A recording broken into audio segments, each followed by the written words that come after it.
So now we will move ahead. हमने contract act को finish किया, हमने सेल ऑफ गुड्स एक्ट को फिनिश किया, और अब हम हमारे थर्ड चैप्टर की तरफ जा रहे हैं। आपके मॉड्यूल में ये फिफ्थ चैप्टर है, बट अब हम वैसे हमारे सीक्वेंस में ये अपना थर्ड चैप्टर है और हम कंपनीज एक्ट को अब शुरू करेंगे।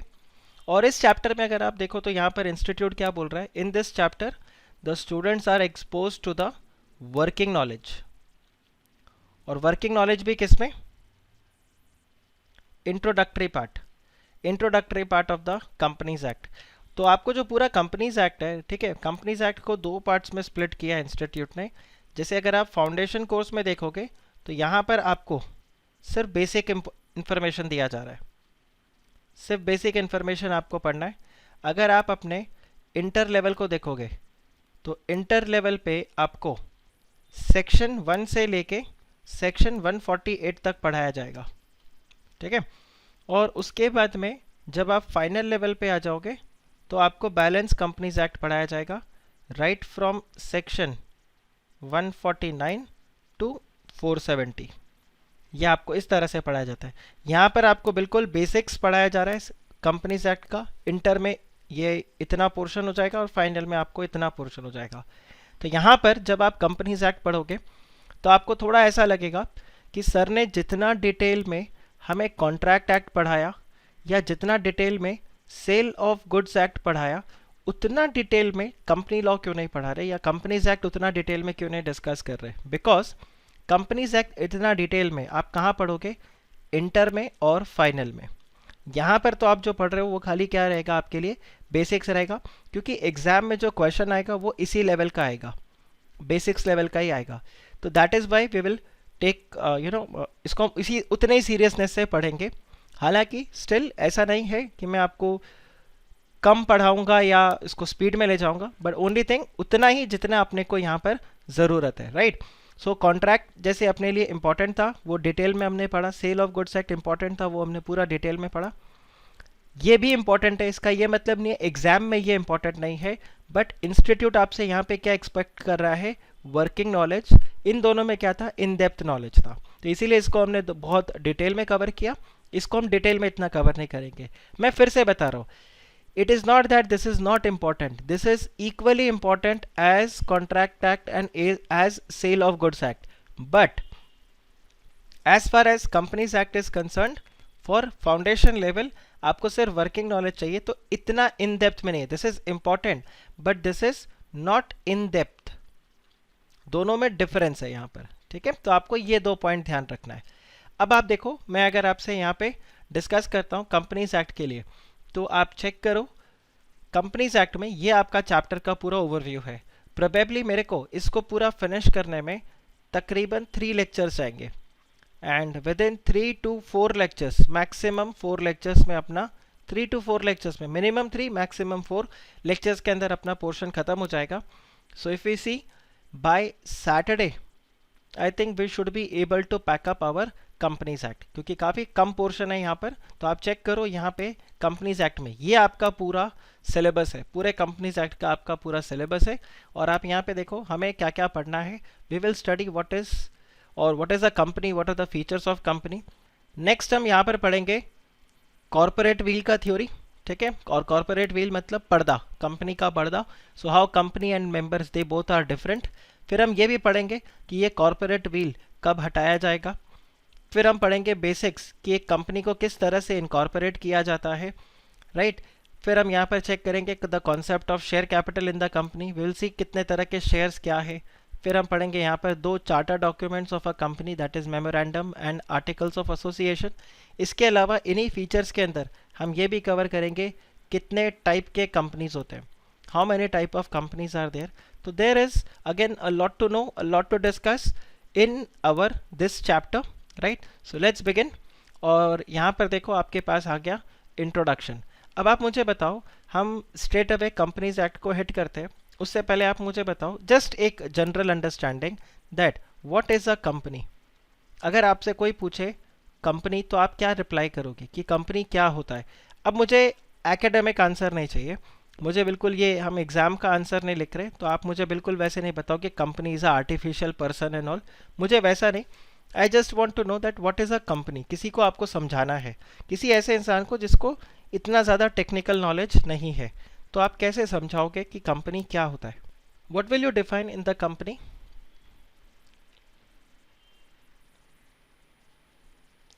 Okay, company is a business organization which has a large amount of capital. Yash ने एक आंसर किया, okay, correct.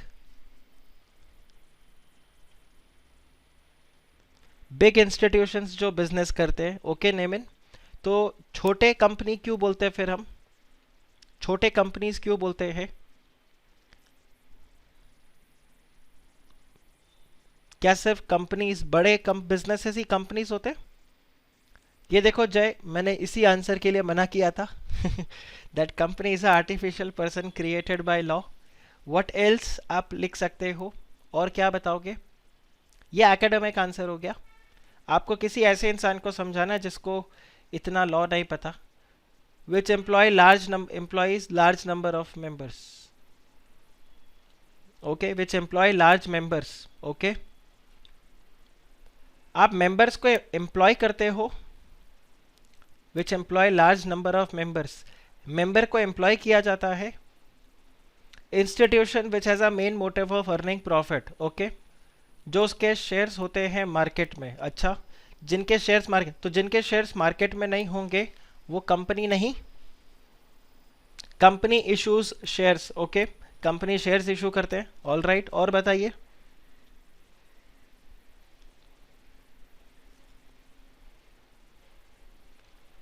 Company is a voluntary association of people to earn profit, okay. चलो कुछ लोग साथ में हैं। चलो अर्पण के इस आंसर को ही हम आगे लेते हैं। आप सिंपली चेक करो, यहाँ पर 4-5 फ्रेंड्स हैं, तो आप सब ने जिसने कमेंट किया, मैं आप सबको ही यहाँ पर ले लेता हूँ। तो आप ये देखो, एक तरफ हमारे पास अर्पण है, वी हैव यश, देन हमारे पास जय है, और हमारे पास पार्श्व है, और हमारे पास रौनक है, राइट। साक्षी यहाँ पे आंसर कर रही है that a business organization dealing in goods and services, okay, fair enough. आप देखो, अर्पण, यश, जय, पार्श्व, रौनक, ये सब क्या है? ये सब फ्रेंड्स हैं, ठीक है, ये सब फ्रेंड्स हैं, and all of them they collectively want to start a business, all of them they collectively want to start a business. तो आप मुझे बताओ इनके पास क्या ऑप्शन है? ये एक बिजनेस करना चाहते हैं, they want to do business. और आप एग्जाम्पल ले लो कि ये बिजनेस करना चाहते हैं, लेट्स से किस चीज़ का बिजनेस? बोला हम यहाँ पर ऑर्गेनिक फार्मिंग करेंगे एंड फूड प्रोसेसिंग जाइंट हम बन जाएंगे। तो ये क्या है? ऑर्गेनिक फार्मिंग और एक फूड प्रोसेसिंग यूनिट ये बनाएंगे, राइट। आप मुझे बताओ, ये जब बिजनेस करेंगे तो इस बिजनेस को किसी फॉर्म में तो इनको देना पड़ेगा, यस और नो? इनको एक फॉर्म देना पड़ेगा बिजनेस को, करेक्ट। और फॉर्म से मेरा मतलब है कि आप देखो, ये अगर बिजनेस करना चाहे तो इनके पास क्या क्या ऑप्शन है। आप देखो, क्या ये सोल प्रोप्राइटरशिप बना सकते हैं? नहीं, क्योंकि बहुत सारे लोग हैं। तो एक ऑप्शन इनके पास क्या है? पार्टनरशिप, कि हम पार्टनरशिप बिजनेस करें।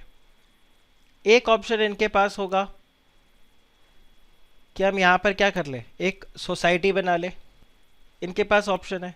फिर इनके पास और क्या ऑप्शन है? ये बिजनेस क्या कर सकते हैं? बोला हम एक ट्रस्ट बना सकते हैं। और फिर एक ऑप्शन आया कि हम यहाँ पर एक कंपनी बना ले, राइट। और फिर एक ऑप्शन आया कि चलो हम अपने आप को लिमिटेड लाइबिलिटी पार्टनरशिप कर ले। ये सब क्या है? अलग अलग फॉर्म ऑफ बिजनेस। अच्छा, one of the form was sole proprietorship. तो जब बात आया सोल प्रोप्राइटरशिप का, तो आप बताओ क्या ये सोल प्रोप्राइटरशिप शुरू कर सकते हैं? नहीं, क्योंकि ये देखो 5 अलग अलग लोग हैं। तो 5 लोग सोल प्रोप्राइटर कैसे होंगे? सोल प्रोप्राइटर मीन्स 1, जब और ज़्यादा लोग नहीं है, सोल प्रोप्राइटर मीन्स 1। तो ये सोल प्रोप्राइटरशिप ऑप्शन से गया। जब पार्टनरशिप का बात आया तो पार्टनरशिप में क्या इशू हुआ? बोला पार्टनरशिप में यार लाइबिलिटी क्या होता है? अनलिमिटेड होता है।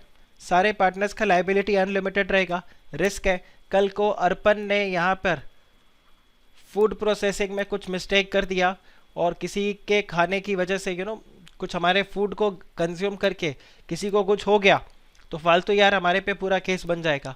सो हम यहाँ पर पार्टनरशिप बिजनेस नहीं करते, क्योंकि पार्टनरशिप में प्रॉब्लम क्या है, लायबिलिटी अनलिमिटेड है।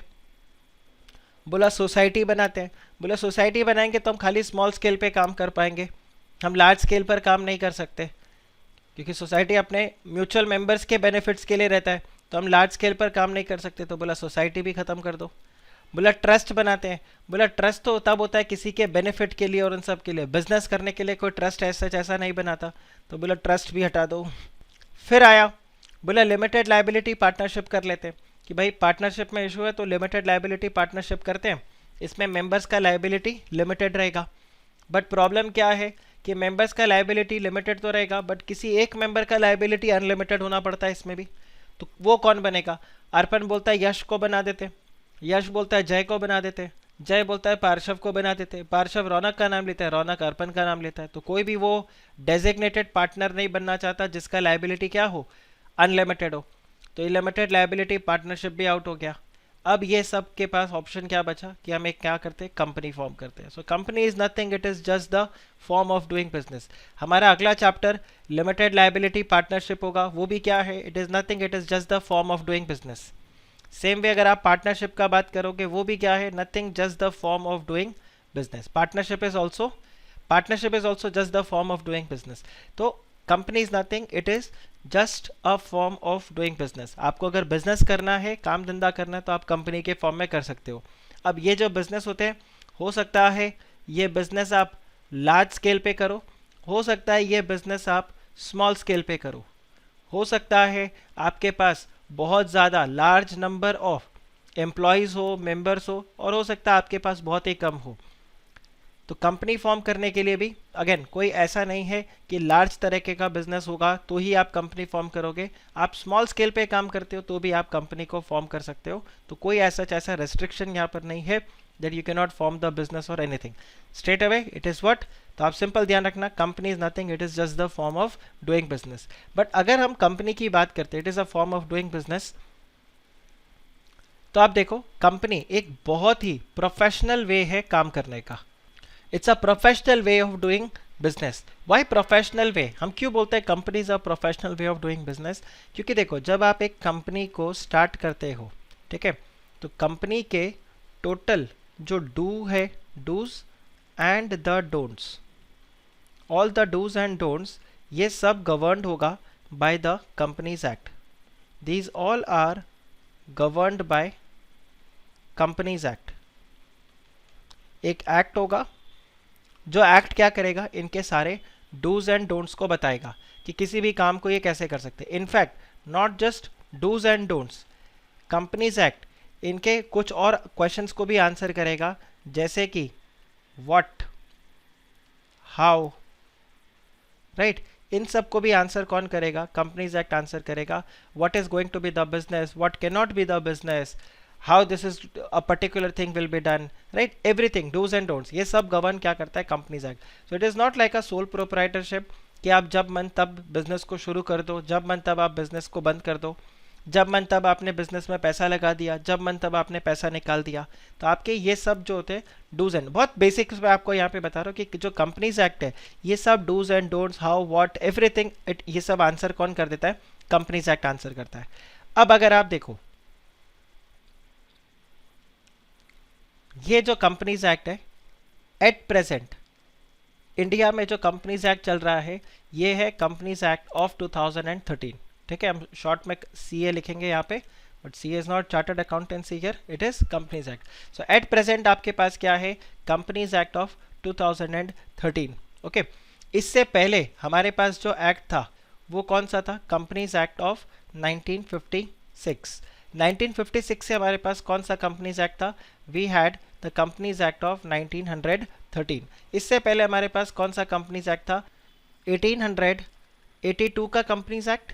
इससे पहले हमारे पास था 1850 का कंपनीज एक्ट, राइट। तो आप चेक करो, और इंडिया में कंपनीज एक्ट को कौन लेकर आए, ब्रिटिशर्स इंडिया में लेकर आए कंपनीज एक्ट को, और ब्रिटिशर्स ने वहां पर जॉइंट स्टॉक कंपनीज एक्ट 1844 बनाकर रखा था। उसी का कॉपी यहाँ पर क्या था, इंडिया में 1850, राइट। और 1850 वाले एक्ट को फिर रिप्लेस किया 1882 वाले एक्ट ने, इसको रिप्लेस किया 1913 एक्ट ने, फिर इंडिया को इंडिपेंडेंस मिला और हमने 1956 एक्ट को बनाया। 1956 एक्ट 50 साल तक ऑलमोस्ट चला और उसके बाद में फिर ये रिप्लेस हो गया विद द कंपनीज एक्ट 2013। सो ये अभी तक अगर आपको बताऊं तो ये हिस्ट्री है of the companies act in India. 1956 तक अगर मैं आपको बताऊं, और 1956 के बाद भी कंपनीज एक्ट 2013 आने के पहले यहाँ पर जितने भी अमेंडमेंट्स हुए थे, ये सारे अमेंडमेंट्स जो थे ये सब किसके ऊपर थे? यूके के ऊपर बेस्ड होते थे। कि ब्रिटिशर्स ने, अब देखो जैसे मैंने आपको बताया 1844 में यूके में एक्ट आया, इंडिया में 1850 में आ गया। फिर यूके वाले ब्रिटिशर्स यूके में वहाँ पे कुछ चेंजेस करते, ठीक है, with in 2 to 3 years India में चेंजेस आना शुरू हो जाता उसके ऊपर से। लेकिन अगर मैं बात करता हूँ कंपनीज एक्ट 2013, इसको मैं बोलता हूँ ये अपना देसी कंपनीज एक्ट है। क्यों देसी कंपनीज एक्ट बोलता हूँ? बिकॉज आप देखो यहाँ तक तो बोलना ही क्या, ब्रिटिशर्स लेकर आ रहे थे। 1856 वाले एक्ट में आप खुद देखो, इंडिया को जस्ट इंडिपेंडेंस मिला था, हमारा काम करने का तरीका, we were a closed economy, ठीक है, और काम करने का तरीका इतना ज़्यादा इंडस्ट्रीज और ग्रो नहीं किया था, तो हमने क्या किया था, ऑलमोस्ट ब्रिटिशर्स के हिसाब से ही 1956 एक्ट अपना तैयार हो गया था। लेकिन जब कंपनीज एक्ट 2013 का बारी आया तो आप चेक करो यहाँ पर बहुत सारे इश्यूज इंडिया में आ चुके थे, राइट। जैसे आपको अगर मैं बताऊं, सत्यम कंप्यूटर्स का स्कैम हो चुका था, देन सहारा का स्कैम हो चुका था, ये स्कैम हो गया था, राइट। और भी बहुत सारे ऐसे कंपनी लॉ के अंदर इश्यूज आ चुके थे, बहुत सारे केसेस थे जो अलग अलग tribunals, high court, supreme court ने दिया था, हमारे बिजनेस करने का तरीका चेंज हो गया था। तो हमारा जो पुराना एक्ट था वो इतना ज़्यादा काम हो नहीं पा रहा था, और उसमें भी आप कितना चेंज करोगे। वो जैसे बताते हैं ना कि एक पर्टिकुलर चीज़ को आप अमेंड कर सकते हो, चेंज कर सकते हो, लेकिन एक टाइम ऐसा आता है कि उसमें अमेंडमेंट का स्कोप ही नहीं रहता, अब आप बोलते हो इसकी जगह उसको रिप्लेस कर लो। दैट्स जस्ट लाइक स्कूल में जो हमारे ट्राउज़र होते थे, वो बोलते थे ना नीचे से नाप, वो कपड़ा खुलवा दो, फिर फर्दर और कपड़ा खुलवा दो, फिर और कपड़ा खुलवा दो, बच्चा जैसे जैसे ग्रो कर रहा है, पर एक पर्टिकुलर टाइम ऐसा आएगा कि वो बच्चा चार्ली चैपलिन लगेगा उस पैंट को अगर पहनेगा तो, राइट। सो वो मतलब इतना ऊंचा हो जाएगा वो। तो आप क्या बोलते हो कि भाई अब इसमें स्कोप नहीं है, अब पैंट को रिप्लेस ही करते। तो बिल्कुल वैसे ही कंपनीज एक्ट में हुआ कि अपने 1956 एक्ट के अंदर अमेंडमेंट्स आते गए, और वो अमेंडमेंट्स इतना ज़्यादा हो गया और हमें चेंजेस इतने ज़्यादा करने थे कि हमें लगा कि अभी इसको रिप्लेस करके एक नया कंपनीज एक्ट करते हैं, और हम कंपनीज एक्ट 2013 को लेकर आए। आप मुझे बताओ, आपको ब्रीफ हिस्ट्री समझ में आया कंपनीज एक्ट का?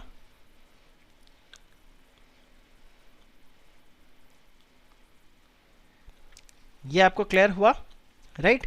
तो ये आप ध्यान रखना, इसका आप चाहो तो स्क्रीनशॉट लेके रख लो, बिकॉज ये स्लाइड में आपको नहीं मिलेगा। डन, ओके, थैंक यू समीक्षा।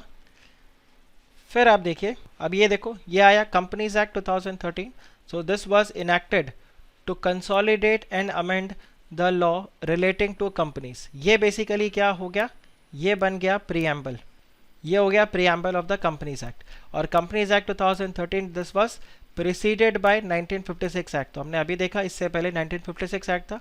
और फिर आप देखो, due to the changes in the national and international economic environment and to facilitate expansion and growth of our economy, central government decided to replace the Companies Act 1956 with a new legislation। और हमारा जो नया वाला Companies Act है, इसमें कितने 470 sections है और आपके पास 7 शेड्यूल्स है, राइट। ये जो Companies Act है, these are divided into chapters, right. और जो Companies Act है, एक्ट के साथ में आपको रूल्स को पढ़ना पड़ेगा। तो आपके पास एक है Companies Act 2013। अब सब चीज़ें हम एक्ट में नहीं लिखते, बहुत सारी चीज़ें यहाँ पर किस में लिखी हुई है, रूल्स में लिखी हुई है। तो एक्ट तो छोटा है, रूल्स बहुत ज़्यादा है वहाँ पर, ठीक है। तो अब आप चेक करो ऐसा क्यों होता है कि सर सब चीज़ें हम एक्ट में क्यों नहीं लिखते, क्योंकि आप देखो रूल को अगर चेंज करना है, रूल को अगर चेंज करना है तो वो जो मिनिस्टर है, मिनिस्ट्री लेवल पे ये रूल्स चेंज हो जाएंगे। बट अगर आपको एक्ट को अमेंड करना है तो आपको एक्ट को कैसे चेंज करना पड़ेगा, थ्रू पार्लियामेंट। आपको पार्लियामेंट में जाकर, वो जैसे कोई भी एक्ट पास होता है वैसे आपको इसमें अमेंडमेंट्स लेकर आने होंगे। तो रूल्स में चेंजेस लाना आपके लिए काफ़ी इजी होता है। इसीलिए कंपनीज एक्ट ने क्या किया, जो भी कंपनीज एक्ट के इन्फॉर्मेशन थे, ठीक है, गवर्नमेंट ने यही किया, कंपनीज एक्ट में जो भी इन्फॉर्मेशन था, जो भी प्रोविजंस थे, उन सारे प्रोविजंस को दो पार्ट में स्प्लिट कर दिया। एक वो जिसमें शायद बहुत ज़्यादा चेंजेस की ज़रूरत नहीं हो, कुछ जिसमें शायद लगता है टाइम टू टाइम हमें चेंजेस करना पड़े, तो जिसमें हमें टाइम टू टाइम चेंजेस करना पड़ेगा, जिसमें हमें लग रहा है कि यहाँ पर फ्रीक्वेंटली चेंजेस करने पड़ेंगे, उन सबको किस में डाल दिया, रूल्स में डाल दिया। और कुछ ऐसे जो प्रोविजंस थे जो काफ़ी स्टैटिक है, जिनमें ज़्यादा चेंजेस लाने की ज़रूरत नहीं, उसको किस में डाल के रख दिया, एक्ट को। अब सर हम किसको पढ़ेंगे, भाई आप दोनों को पढ़ोगे, आप एक्ट को भी पढ़ोगे और आप रूल्स को भी पढ़ोगे, राइट। तो ये आप ध्यान रखना, इस तरह से बाइफरकेट क्यों किया, बिकॉज एक्ट को अमेंड करने के लिए, एक्ट में कोई भी चेंज लाने के लिए आपको पार्लियामेंट जाना पड़ेगा, और रूल्स मिनिस्ट्री लेवल पे हो जाएगा, तो आपको प्रॉब्लम नहीं है। तो आप देखो, अगर कोई चीज़ ऐसा है जो फ्रीक्वेंटली चेंज होता है, तो आप देखो पार्लियामेंट में अगर आप बार बार जाओगे, तो आपने खुद ने भी देखा कि पार्लियामेंट में फंक्शनिंग किस तरह से होता है। It is a very slow process. By the way, आप में से कोई मुझे कमेंट सेक्शन पे अटेम्प्ट करके बता सकता है कि पार्लियामेंट इंडिया में कितनी बार बैठता है, how many sessions of parliament do we have?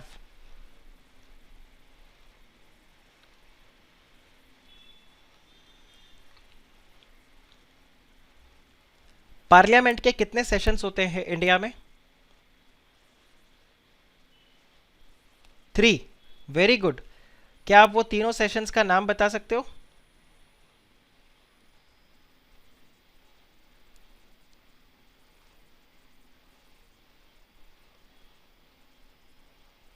Okay, सो धवल ने यहाँ पे आंसर किया समर, मॉनसून एंड विंटर।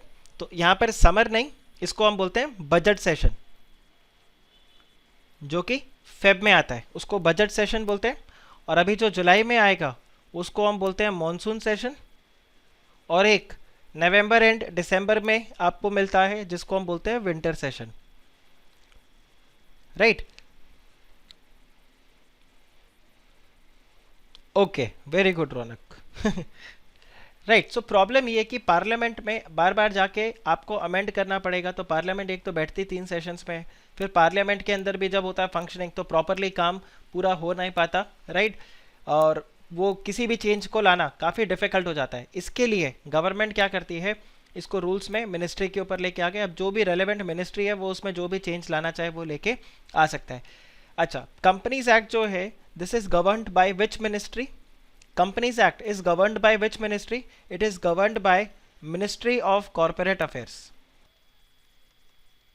इसको शॉर्ट में MCA भी बोलते हैं। So ministry of corporate affairs जो है वो यहाँ पर क्या करते हैं, they govern the companies act. Ministry of corporate affair को कौन हेड कर रहा है इस वक्त? मिस निर्मला सीतारमन। ये फाइनेंस मिनिस्टर भी है, and she is also heading what, ministry of corporate affairs. आप बताइए, दिस इज क्लियर? सो यहाँ पर वही वाला लाइन दिया हुआ है, that's why that a substantial part of the act is in the form of rules. And क्यों है ये भी मैंने आपको बता दिया। Now the companies act 2013, it aims to improve the corporate governance, simplify regulations, strengthen the interest of minority investors, and for the first time legislates the role of whistleblower. Who is whistleblower? Basically जो यहाँ पर कुछ भी अगर कुछ गलत होता है तो उसको बता देने वाले, राइट। तो जैसे वो चौकीदार नहीं होता, चौकीदार के हाथ में वो विसल रहता है, और कोई चोर वगैरह आए तो वो क्या करता है, विसल ब्लो कर देता है, जिससे सब जाग जाते हैं। सेम वे ऐसा ही रहता है, एक ऑर्गेनाइजेशन के अंदर भी विसल ब्लोअर होगा। अगर कंपनी में कुछ हो रहा होगा, गलत हो रहा होगा, तो वो क्या कर देगा, विसल ब्लो करेगा। विसल ब्लो मीन्स वो पब्लिकली आकर फिर ये बताएगा कि क्या गलत हो रहा है, क्या मिस्टेक है यहाँ पे, और कौन फ्रॉड में इन्वॉल्व है, या what ever the thing is. तो यहाँ पर उसके प्रोटेक्शन के लिए भी, विसल ब्लोअर के प्रोटेक्शन के लिए भी चीज़ें आई, right. And this enactment seeks to make our corporate regulations more contemporary. मैं आपको डिस्क्रिप्शन बॉक्स में, वीडियो के डिस्क्रिप्शन बॉक्स में एक वीडियो का लिंक आप लोगों के साथ शेयर करता हूँ, राज्यसभा टीवी का, ठीक है। सम 24-25 मिनट्स का ये क्लिप है, आप उसको आराम से सुनना। जब भी कंपनीज एक्ट 2013 आया था, ठीक है, तो उस वक्त MOS थे, मिनिस्टर ऑफ स्टेट थे for ministry of corporate affair, Shri Sachin Pilot, correct. और सचिन पायलट जी ने 25 मिनट के स्पीच में आंसर किया है कि कंपनीज एक्ट 2013 हम क्यों ला रहे हैं, क्या प्रोविजन है, एंड ऑल दोज थिंग्स। तो इसको अगर आप सुनोगे, मतलब कोई ऐसे नहीं है कि इसको सुनने के बाद कोई बहुत ही ज़्यादा आपको नॉलेज आ जाएगा, बट यस, इसको जब आप सुनोगे तो आपको काफ़ी हद तक आइडिया लगेगा कि कंपनीज एक्ट क्यों आया, इसमें क्या चेंजेस है, क्या नया पॉइंट है, तो आप इसको रिटेन ज़्यादा अच्छे से कर पाओगे। तो कल को अगर आपको कोई आंसर लिखना है या कहीं पर किसी को डिस्कस करना है आपको कंपनीज एक्ट के बारे में, तो आप ज़्यादा अच्छे से कॉन्फिडेंटली आंसर कर पाओगे। तो डेफिनेटली आप इसको ज़रूर से सुनना, 25 मिनट्स का एक ये क्लिप है, राइट। फर्दर हम चलते हैं यहाँ पे कंपनीज एक्ट। तो हर एक्ट का एक एप्लीकेबिलिटी रहता है, तो यहाँ पर कंपनीज एक्ट का भी एप्लीकेबिलिटी है। और कंपनीज एक्ट बेसिकली किसके किसके ऊपर एप्लीकेबल होगा, तो बोलते हैं हर वो कंपनी जो कि इस कंपनीज एक्ट में इनकॉर्पोरेट हो। सो companies incorporated under this act मतलब 2013 वाले एक्ट में। And any company which is incorporated under the previous company law, और प्रीवियस कंपनी लॉ मतलब जो हमने आज स्टार्टिंग में देखा था 1850 से लेके राइट 1956 वाले एक्ट में, 1956 एक्ट तक, इनमें से जो भी एक्ट में आपका कंपनी इनकॉर्पोरेट हुआ है वो सारे कंपनीज के ऊपर क्या होगा, ये कंपनीज एक्ट एप्लीकेबल रहेगा। रौनक स्क्रीन आ रहा है क्योंकि दूसरे डिवाइस पे मेरे को स्क्रीन दिख रहा है। Others, are you also facing the same problem? आप एक काम करो फिर रौनक, आप लॉग आउट करके एक बार लॉग इन कर लो। I just wait for you, quickly you log out and log in. Is it fine Raunak now? Okay, thank you. दूसरा आप देखिए इंश्योरेंस कंपनीज के ऊपर भी कौन एप्लीकेबल करेगा, कंपनीज एक्ट होगा। कोई अगर बैंकिंग कंपनी है तो उसके ऊपर भी कंपनीज एक्ट रहेगा। And companies which are engaged in the generation और सप्लाई ऑफ इलेक्ट्रिसिटी, तो इनको मैं शॉर्ट में लिखता हूँ इलेक्ट्रिसिटी कंपनी। तो अगर कोई इलेक्ट्रिसिटी कंपनी है या कोई बैंकिंग कंपनी है या कोई इंश्योरेंस कंपनी है, उनके ऊपर भी क्या एप्लीकेबल हो जाएगा, कंपनीज एक्ट एप्लीकेबल हो जाएगा।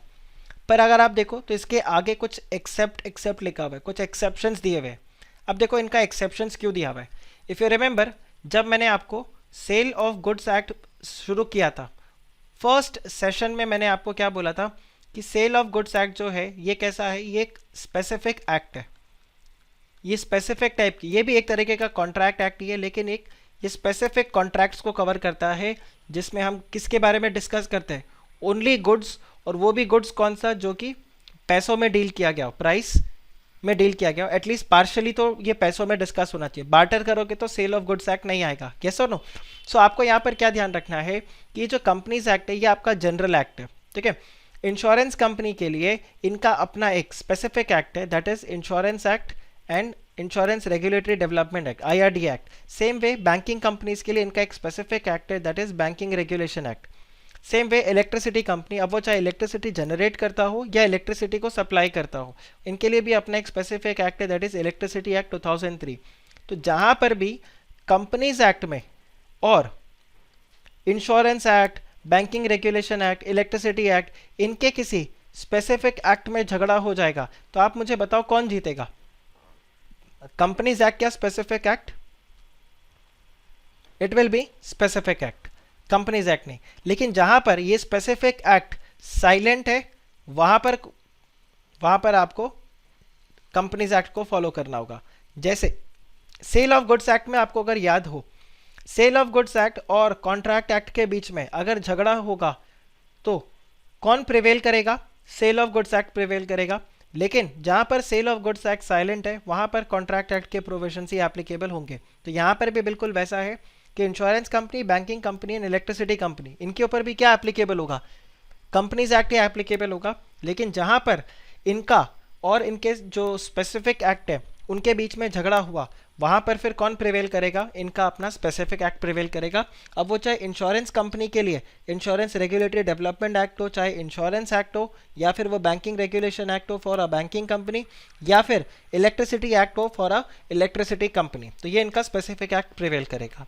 फिर आप देखिए any other company governed by any special act, तो कोई भी स्पेशल एक्ट के अंडर में अगर आपने कंपनी को इनकॉर्पोरेट किया, जैसे कि आप चेक करो LIC is under a specific act, तो वो स्पेसिफिक एक्ट यहाँ पर क्या करेगा, प्रिवेल करेगा। एंड कोई और बॉडी कॉर्पोरेट, ठीक है, कोई और बॉडी कॉर्पोरेट जो कि इनकॉर्पोरेट हुआ हो किसी भी एक्ट के अंडर और गवर्नमेंट को लगता है कि ये कंपनीज एक्ट के अंडर आना चाहिए, तो वो भी आ जाएगा। तो इस समय अगर आप आंसर करोगे तो आपके लिए आंसर क्या होगा कि कंपनीज एक्ट किसके किसके ऊपर एप्लीकेबल है, it is applicable on the companies which are incorporated under the current companies act और any of the previous companies act, या फिर ये एप्लीकेबल होगा, या फिर नहीं, and it is applicable on the insurance company, banking companies, and also on the electricity companies and the companies which are governed by the specific act. आप बताइए, is this clear? Applicability of the Companies Act. Okay फिर हम आगे बढ़ते हैं. अब देखो यहाँ पर आपको बताया हुआ है व्हाट इज अ कंपनी.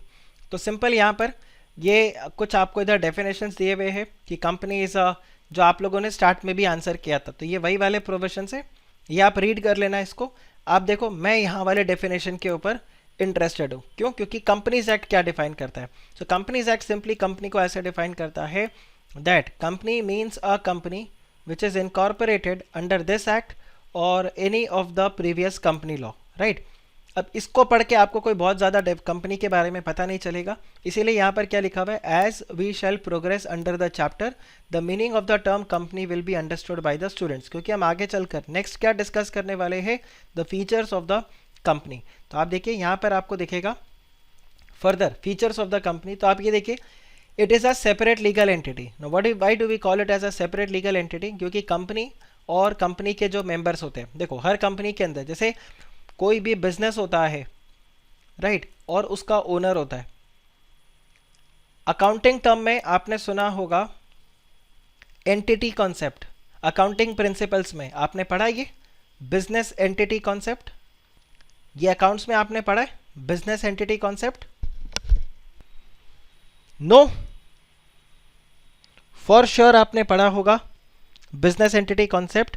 देखो बिजनेस एंटिटी कॉन्सेप्ट का मतलब क्या होता है, अकाउंट्स में अगर आप देखो तो बिजनेस एंटिटी कॉन्सेप्ट का ये मतलब होता है कि जो ओनर है और वो बिजनेस है वो दोनों अलग है, और आप अकाउंट्स किसके पॉइंट ऑफ व्यू से बनाते हो. ओके, तो कभी ना कभी आपने पढ़ा होगा, राइट, जब भी आपने अकाउंट शुरू किया तो आप बिजनेस अकाउंट्स किसके हिसाब से बनाते हो, आप अकाउंट्स बिजनेस के पॉइंट ऑफ व्यू से बनाओगे या ओनर के पॉइंट ऑफ व्यू से. आप बिजनेस के पॉइंट ऑफ व्यू से अकाउंट्स को बनाते हो. और अगर कोई ट्रांजैक्शन होता है जो कि ओनर और बिजनेस दोनों के बीच में हो, तब भी आप उसका अकाउंटिंग ट्रीटमेंट करते हो कि नहीं करते हो? बिल्कुल करते हो. जबकि ओनर और बिजनेस वैसे देखा जाए तो दोनों एक है, बट बिजनेस के अकाउंटिंग के पॉइंट ऑफ व्यू से बिजनेस और ओनर को अलग अलग माना जाता है. अब आप लीगल स्टैंड पॉइंट से देखो, ये तो था entity concept is from the accounts point of view, right, this is from the accounting point of view.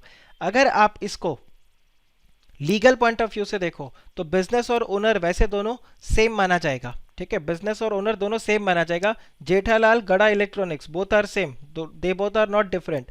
But अगर गड़ा इलेक्ट्रॉनिक्स कंपनी में कन्वर्ट हो जाए तो गड़ा electronics is a separate entity and Jethalal is a separate person. तो यहाँ पर वही आता है दैट जब हम बात करते हैं फीचर्स ऑफ अ कंपनी, तो आप देखो it is a separate legal entity. And why do we call it as a separate legal entity? Because here the liability of the members and the liability of the company और the members and the company all together they are different. फिर एक आता है perpetual succession. और perpetual succession का क्या मतलब होता है? अगेन देखो मैं आपको बिल्कुल इसको अकाउंट्स में को रिलेट करवाता हूँ. आप देखो बिजनेस में अकाउंट्स में आपने एक ये टर्म पढ़ा होगा going concern. Going concern concept पढ़ा आपने? ओके, अकाउंट्स में गोइंग कंसर्न का क्या मतलब होता है? That the business is going to continue और going to exist in foreseeable future. ये फोरसीएबल फ्यूचर में बिजनेस क्या होगा? चलता रहेगा. उसको हम क्या बोलते हैं? Going concern. परपेचुअल सक्सेशन का भी यही रहता है कि कंपनी जो है वो क्या है, वो गोइंग कंसर्न है, वो चलता रहेगा. उसके मेंबर्स जो है, ठीक है, उसके लाइफ पे बिजनेस का लाइफ डिपेंड नहीं करेगा. अब सपोज करो इफ जेठालाल डाइज गड़ा electronics is done, right, until unless Tappu says that मैं बिजनेस को संभालूंगा, राइट. वैसे ऐसा हो नहीं, लॉन्ग लिव जेठालाल. बट अगर आप बात करो परपेचुअल सक्सेशन का, कंपनी के केस में ऐसा नहीं होता. कंपनी के केस में ऐसा क्यों नहीं होता हम यहाँ पर देखेंगे. Why do we have this perpetual succession आने वाले स्लाइड्स में. Then liability is limited, correct. So the liability of the company, liability of the member is different. And दूसरा, the liability of the members will only be limited to the amount of share capital which they have subscribed. हालांकि इसके भी exceptions है, हम आगे इसको देखेंगे. इसके अलावा company is a artificial judicial person. Now what do we call this artificial judicial person? Artificial इसलिए बोलते हैं क्योंकि वो हमारी तरह नहीं है. We are natural person, company is a artificial person. Why do we call it as a judicial person? Because ये किसी एक्ट के अंदर इनकॉर्पोरेट हुआ है, ठीक है, ये अपने एक एक्ट के अंदर इनकॉर्पोरेट हुआ है, इसीलिए ये जुडिशियल है।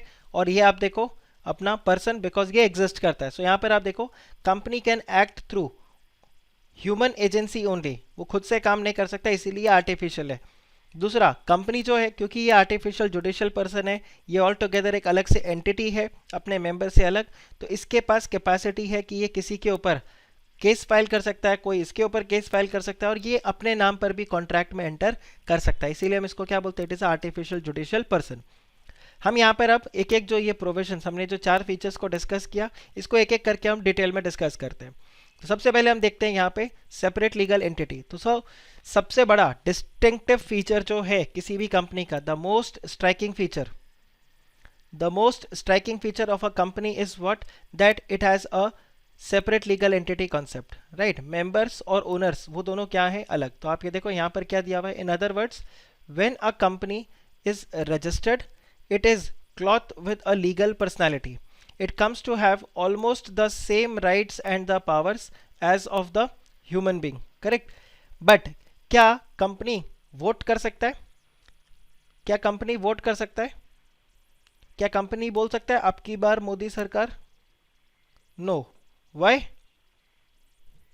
Why? Because आप देखो यहाँ पर वर्ड क्या यूज किया हुआ है, almost the same rights, right. It is not the exact same rights, तो सारे के सारे राइट्स नहीं है, ऑलमोस्ट द सेम राइट्स जैसे एक ह्यूमन बीइंग को मिलता है, वैसे ही सारे राइट्स आपको किसको मिलते हैं, एक कंपनी को मिलते हैं।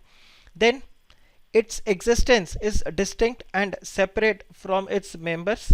So a company can have its own property, its own bank account, right? It can raise loans and enter into the contract. Is company competent to enter into a contract?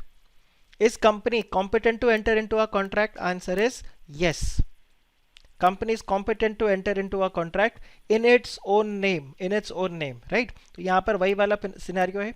So it is at law a person different altogether from its subscribers of the memorandum of association. अब ये वो लोग कौन लोग होते हैं जिन्होंने company को क्या किया है, बनाया है. Who are the subscribers to the memorandum of association? They are the persons who have incorporated the company, जिन्होंने कंपनी को बनाया. Then even members can contract with the company. आप ये देखो, तो जैसे even members can contract with the company, तो जैसे नॉर्मली आप देखते हो ओनर बिजनेस के साथ अगर ट्रांजैक्ट करता है तो अकाउंटिंग वे में हम क्या बोलते हैं कि भाई आप उनको अलग अलग ट्रीट करो, but legal point of view से वो एक ही बात है. बट अगर आप चेक करो कंपनी के पॉइंट ऑफ व्यू से, तो कंपनी और मेंबर ये आपस में कॉन्ट्रैक्ट कर सकते हैं. कंपनी अपने मेंबर्स को लोन दे सकता है, कंपनी अपने मेंबर से लोन भी ले सकता है, वो एक दूसरे के डेटर क्रेडिटर भी हो सकते हैं. आप देखो अकाउंटिंग ट्रीटमेंट आप करोगे कि अगर सपोज करो जेठालाल ने गड़ा इलेक्ट्रॉनिक्स से 1 लाख रुपए का लोन लिया, तो आप उसको क्या बोल सकते हो, प्रोप्राइटर लोन आप दिखा सकते हो, आप इसको ड्राइंग्स की तरह दिखा सकते हो, वो अकाउंटिंग ट्रीटमेंट में होगा. बट आप मुझे बताओ क्या गड़ा इलेक्ट्रॉनिक्स जेठालाल के ऊपर केस फाइल करेगा for recovery if Jethalal does not pay? Answer is no, answer is no. But suppose करो रिलायंस इंडस्ट्रीज ने मुकेश अंबानी जी को लोन दिया, ठीक है, एंड मिस्टर मुकेश अंबानी उस लोन को डिफॉल्ट करते हैं, क्या रिलायंस मुकेश अंबानी पे केस फाइल कर सकते हैं? Answer is yes, because ownership is different, the ownership is different, right? So even the members can enter into a contract with the company, they can acquire the right against it or incur a liability, right? तो अगर member company को loan देगा तो यहाँ पर right create हो जाएगा, और अगर कंपनी मेंबर को लोन देगा तो यहाँ पर लाइबिलिटी क्रिएट हो जाएगा, right? So for the debts of the company only its creditor can sue, not to its member. अच्छा, एक और पॉइंट यहाँ पर, सपोज करो रिलायंस ने पेमेंट नहीं किया. अगर रिलायंस ने पेमेंट नहीं किया तो क्या कोई क्रेडिटर मुकेश अंबानी पे केस फाइल कर सकते हैं? Answer is no. वो रिलायंस के अगेंस्ट ही केस फाइल कर सकते हैं, मुकेश अंबानी पे नहीं कर सकते, because again they both are different. Reliance and Mukesh Ambani both are different, they both are not same. Normally हम यहाँ पर जब बात करते हैं कॉमन ट्रेड पार्लांस में तो हम क्या बोलते हैं, they both are same. But यहाँ पर ये they both are not same, they both are different. So आप ये देखिए, a company is capable of owing, enjoying and disposing the property in its own name, although the capital and the assets are contributed by the shareholders. The company can become the owner of its capital and the asset.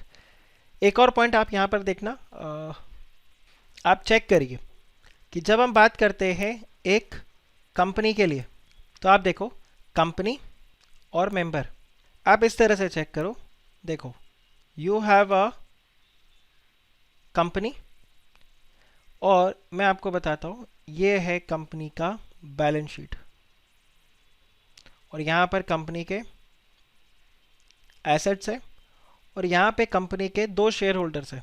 ठीक है, तो यहाँ पर मैं लिख देता हूँ share capital A and B, और यहाँ पे कंपनी के लाइबिलिटीज हो गए। आप मुझे बताओ ये कंपनी के यहाँ पे जो एसेट्स है, let's say P Q R S, ये एसेट्स कंपनी के हैं या कलेक्टिवली ए एंड बी के हैं? These assets ownership is with the company और A and B as joint owner.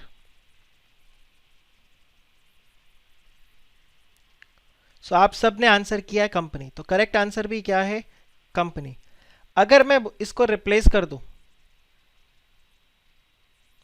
और मैं बोलूं ये एक पार्टनरशिप फर्म है, नाउ टेल मी आपका आंसर क्या होगा? नाउ टेल मी आपका आंसर क्या होगा? फिर ये आंसर हो जाएगा दैट पार्टनर्स। सो कंपनी में ए एंड बी जो भी आपके शेयर होल्डर्स है व्हाटएवर, वो एसेट्स के ओनर नहीं है। एसेट का ओनर कौन है? कंपनी। और कंपनी के ओनर कौन है? ये शेयर होल्डर्स जो भी वहां पर रहेंगे। ठीक है, तो आपको ये एक पॉइंट ध्यान रखना है। सो यहाँ पर वही पॉइंट बताए that the shareholders are not the private और the joint owners of the property of the company, all the assets are owned by the company. तो अगर एसेट्स भी कंपनी के नाम पे है तो लाइबिलिटी भी कंपनी के नाम पे, लाइबिलिटी भी ओनर के नाम के। बट अगर पार्टनरशिप फर्म हो तो एसेट्स और लाइबिलिटी दोनों पर्सनली फिर किसके नाम पे आ जाते हैं? मेंबर्स के, जो उनके पार्टनर्स है उनके नाम पे आ जाएंगे। सो आप ये देखो, a member does not even have an insurable interest in the property of the company. और आप ये देखो ये केस आया था, इसमें क्या है? M was nearly all except one shares of the timber company. M जो था यहाँ पर उसके पास सारे शेयर्स थे, तो आप ऐसे समझ लो 99% शेयर्स किसके पास है? एम के पास है। और ये 1% शेयर किसके पास है? Let's say some other person, let's say N के पास है। और इन दोनों का ये शेयर होल्डिंग था in a timber company. Okay, he was also the major creditor of the company. Okay, now M insured the company's timber in its own name. ठीक है, ये टिम्बर कंपनी का लेट्स से स्टॉक था। ठीक, अब देखो stock के ऊपर इंश्योरेंस निकालना था, और इंश्योरेंस किसके नाम पे निकल, देखो टिम्बर कंपनी का जो स्टॉक था इसका इंश्योरेंस निकाला किसने? एम ने। और ये इंश्योरेंस किसके नाम पे करवाया गया? In the name of M, not in the name of company. ये इंश्योरेंस इसने एम के नाम पे निकाला। अब एम के नाम पे जब इंश्योरेंस निकाला और जब स्टॉक डिस्ट्रॉय हो गया, तो जो इंश्योरेंस कंपनी था उसने क्या बोला? हम पेमेंट नहीं करेंगे। बोला क्यों पेमेंट नहीं करोगे? बोला इंश्योरेंस तो आपने अपने स्टॉक पे करवाया था, करेक्ट, और इंश्योरेंस क्योंकि एम के नाम पे है, और जो स्टॉक जला है वो स्टॉक किसका है? वो स्टॉक है कंपनी का, करेक्ट। अब आप चेक करो कोर्ट ने क्या बोला?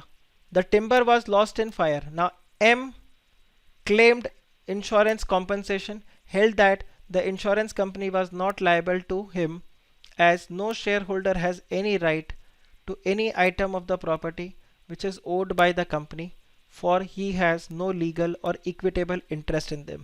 तो यहाँ पर M ने, क्योंकि उससे गलती क्या हो गई, उसने अपने नाम पे इंश्योरेंस करवा लिया, उसको कुछ भी क्लेम नहीं मिला, जीरो क्लेम उसको मिला। Why? Because the assets of the firm, the assets of the company and the assets of the owner or the ownership are two different things. आप बताइए, is this clear? Is this clear? Okay, okay. फिर देखिए अगला आता है क्या? Perpetual succession. Perpetual succession के लिए अगेन आपको मैं बताऊं तो एक बहुत फेमस सेइंग है, उसमें क्या बोलते हैं कि आप देखो एक बिल्डिंग है, राइट, ये बिल्डिंग है लेट्स से 3 स्टोरी बिल्डिंग। सो ये आ गया आपके पास ground floor, first floor and second floor. Ground floor में कोई नहीं रहता, फर्स्ट फ्लोर में ए रहता है, सेकंड फ्लोर में बी रहता है। ये दोनों मेंबर है कौन से कंपनी के? ए बी लिमिटेड के, राइट। ये जो बिल्डिंग था, ये बिल्डिंग ढह गया, दिस बिल्डिंग वॉज, ये इसमें आग लग गई, कुछ भी ऐसा हुआ, and both A and B died, these two A and B they died. But आप मुझे बताओ, क्या ए बी लिमिटेड भी मर गया? Because A and B they have died, क्या ए बी लिमिटेड भी मर गया? Answer is no. अगर ये ए बी लिमिटेड की बजाय ए बी प्राइवेट एक पार्टनरशिप फर्म होता, तो अगर ये एक पार्टनरशिप फर्म होता तो हम बोलते ए बी लिमिटेड खत्म, जो ए बी फर्म है वो खत्म। लेकिन क्योंकि ये कंपनी है तो नहीं होगा। ये आ जाता है प्रोविजन किसका? परपेचुअल सक्सेशन का। और परपेचुअल सक्सेशन का क्या मतलब होता है? दैट मेंबर्स में डाई और change but the company goes on till it is wound up on the grounds specified by the act. तो जैसे मैंने आपको बताया था बिल्कुल स्टार्ट में, that company is a professional way of doing business. आपके डूज एंड डोंट्स वगैरह जो है वो बहुत क्लियरली स्पेसिफाइड है। तो यहाँ पर भी बहुत क्लियरली स्पेसिफाइड है कि कंपनी जो है वो ऐसे बंद मरेगा नहीं, इस तरह से कंपनी बंद नहीं होगा। Company is a artificial person. देखो हम आगे यहाँ पर डिस्कस करेंगे, company is a artificial person. So when I say company is a artificial person, इसका जो इनकॉर्पोरेशन है, बर्थ, इनकॉर्पोरेशन मतलब birth, the birth of a company till the death of the company. और डेथ को हम क्या बोलते हैं? Winding up. ये दोनों ही किसके अंडर होता है? They both happen under the process of a act. वो एक प्रॉपर प्रोसेस के साथ होगा। तो ऐसा नहीं कि आपने मन किया कंपनी को इनकॉर्पोरेट कर दिया और फिर आपने बोला चलो उस कंपनी को बंद कर देते, ऐसा नहीं होता। It is wound up under the process of the act. तो जब तक आप वो प्रोसेस नहीं दोगे तब तक वो कंपनी बंद नहीं होगा, भले ही उसको जिन्होंने इनकॉर्पोरेट किया था अब उनकी डेथ हो गई है, राइट। तो यहाँ पर वही हो जाता है perpetual succession. So the shares of the company may change hands infinitely, but that does not affect the existence of the company. Since a company is an artificial person created by law, law alone can bring an end to its life, right? And that too with the set process. Its existence is not affected by the death or insolvency of the member. आप अगर check करो ITC limited, right, ITC limited incorporate हुआ था in the year 1910। मतलब आप सोचो 1956, 1913, 1884, आप सोचो कितने पुराने एक्ट में वो इनकॉर्पोरेट हुआ था। और आज की डेट में आप देखो 2020, 110 साल हो गए। 110 ईयर्स में आप चेक करो आईटीसी ने कितने हाथ बदले होंगे, मतलब इसके शेयर्स ने कितने हाथ बदले होंगे कि कौन शेयर होल्डर्स थे, फिर कौन हुआ, फिर कौन हुआ, फिर कौन हुआ, राइट। तो आप देखो चेंज होता गया। सेम वे आपने एक और कंपनी के बारे में सुना होगा, LNT, Larsen and Toubro. Larsen and Toubro भी किसने इनकॉर्पोरेट किया था? इन दो लोगों ने, लार्सन एंड टूब्रो, इन दोनों ने कंपनी को इनकॉर्पोरेट किया। ये दोनों आज की डेट में नहीं है, बट आप देखो LNT कंपनी है। क्यों है? Because it is a artificial judicial person, और ये कंपनीज एक्ट के अंदर इनकॉर्पोरेट हुआ, तो इनका डेथ भी किसके अंडर होगा? Under the process which is specified in the act, right. फिर फर्दर आप देखिए limited liability. So the liability of a member depends upon the kind of a company of which he is a member. So we all know that the company is a separate legal entity which is distinct from its member. तो company का जो liability होगा वो member का liability नहीं रहेगा। हालांकि यहाँ पर exception है, जो भी member होते हैं उसके liability तीन categories में यहाँ पर split किया गया है। One is a limited liability member, दूसरा होता है लिमिटेड बाय गारंटी, और तीसरा होता है अनलिमिटेड कंपनी, करेक्ट। तो कुछ कंपनीज ऐसे होते हैं जो कि अनलिमिटेड लाइबिलिटी के साथ इनकॉर्पोरेट होते हैं, वहां पर लाइबिलिटी जो होता है मेंबर का वो अनलिमिटेड हो जाता है। लेकिन ज़्यादातर आपको कंपनी क्या मिलेगा? कंपनीज जिनके लाइबिलिटी क्या होते हैं? लिमिटेड होते हैं। अब अगर आप देखो ये जो लाइबिलिटी होगा ये दो तरीके से लिमिटेड किया जा सकता है किसी भी मेंबर का। This can be limited by the shares. तो आपने सपोज करो किसी कंपनी में 100 शेयर्स को सब्सक्राइब किया, तो ये 100 शेयर्स के ऊपर जो भी अमाउंट आपको पे करना है, आपका लाइबिलिटी बस यही मैक्सिमम लाइबिलिटी होगा. So whatever amount you have to pay, this is going to be the maximum liability. लेकिन आपके पास if it is limited by guarantee, तो इसमें क्या होता है, जब आप कंपनी को इनकॉर्पोरेट करते हो तो आप एक अमाउंट की गारंटी दे देते हो कि कल को अगर ये कंपनी बंद हो गया तो मैं इतना अमाउंट आपको पे करूंगा. So this is the amount of guarantee given and this guarantee is to be paid when the company is wound up. अगर ये कंपनी बंद हो गया, अगर ये कंपनी बंद हो गया तो आप ये अमाउंट को पे कर दोगे, अदरवाइज आप ये पे नहीं करोगे. और शेयर्स वाले में ये अमाउंट है जो आपने यहाँ पर अग्री किया है पे करने को कंपनी को, राइट. आपका इतना अमाउंट मैक्सिमम रहेगा. Once you have paid this, खत्म काम. If you have not paid this, यही आपका लायबिलिटी रहेगा. तो आप चेक करो, कंपनी का लायबिलिटी हो सकता है 100 करोड़ का. The liability of the company में भी 100 करोड़, और आपको कंपनी को कितना पे करना है, फॉर एग्जाम्पल 1000 रुपीज़. आपको 1000 रुपीज़ पे करना है. तो आप मुझे बताइए, जो मेंबर होगा वो कितना पे करेगा, वो सिर्फ 1000 पे करेगा. मेंबर जो था उसने गारंटी दे दिया था 5 लाख रुपीज़ का, कंपनी के ऊपर लाइबिलिटी निकल के आ गया 100 करोड़ का. कोई फर्क नहीं पड़ता 100 करोड़ से, he is only going to pay just 5 lakh rupees. Sir उसने 5 लाख का गारंटी दिया था, कंपनी अभी बंद हो रहा है और 2 लाख रुपए की ज़रूरत है, तो ये कितना पे करेगा, he will pay 2 lakh rupees. सो जो इसने गारंटी दिया 5 लाख का, this is what, this is up to 5 lakh. तो कल को 5 लाख से कम का रिक्वायरमेंट हुआ तो ये उतना ही कम पे करेगा, और जितना रिक्वायरमेंट है. और अगर ज़्यादा ज़रूरत पड़ा तो फिर जितना रिक्वायरमेंट होगा, मतलब जितने का इसने गारंटी दिया मैक्सिमम 5 लाख, तो इज जस्ट गोइंग टू पे 5 लाख. बट अगर आपने मेंबर का लाइबिलिटी अनलिमिटेड कर दिया, इन दैट केस आपके पास क्या हो जाएगा, the personal assets will also be use. तो फिर ये आपका इनफाइनाइट है लाइबिलिटी. आप बताइए, is this clear, is this clear. तो आप एक काम करिए, आप इसका स्क्रीनशॉट रख लीजिए. इसका अगर आप स्क्रीनशॉट रख लोगे तो बेटर होगा, क्योंकि ये स्लाइड में नहीं होगा. थैंक यू यश. सो यहाँ पर यही बताया है that the debts of the company in totality do not become the debts of the shareholder. The liability of the member is only limited to the extent of the nominal value of the shares held by him, and in no case the shareholder will be asked to pay anything more than the unpaid value. Same way, if the company is limited by guarantee, the members are liable only to the extent of the amount guaranteed by them, and that too only when the company gets into liquidation. In case of unlimited liability, फिर तो बोलना ही क्या. फिर आप देखिए artificial legal person. तो जैसे मैंने आपको बताया, कंपनी जो है इट इज इनकॉर्पोरेटेड. आप ध्यान रखना, आप स्टार्ट वर्ड यूज नहीं करोगे, आप बर्थ वर्ड यूज नहीं करोगे.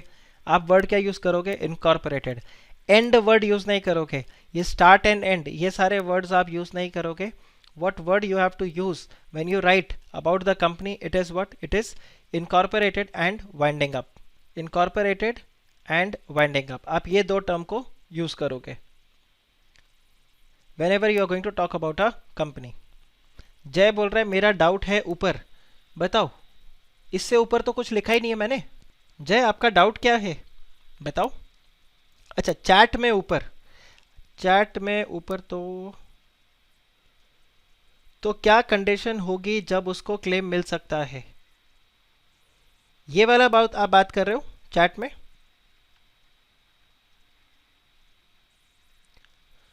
ये कौन से कॉन्टेक्स्ट में है, आई एम सॉरी ये मैंने मिस कर दिया.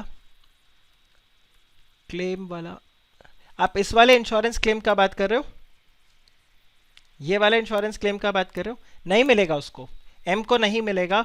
ये इंश्योरेंस जो इन्होंने क्लेम यहाँ पर बेसिकली जब इंश्योरेंस निकलवाया था तो ये किसके नाम पे बनवाना था, कंपनी के नाम पे बनवाना था.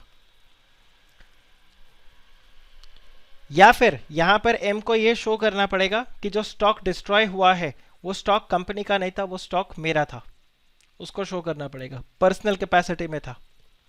Right, okay. ऐसे कभी अगर डाउट मिस हो जाए ना तो आप मेरे को दोबारा से पिंग कर देना. जैसे अभी जय ने पिंग किया ना, आप मेरे को बेझिझक इस तरह से पिंग कर देना. राइट, कई बार होता है कि वो मिस हो जाता है, तो कोई प्रॉब्लम नहीं. ओके जय, any other doubt, any other doubt.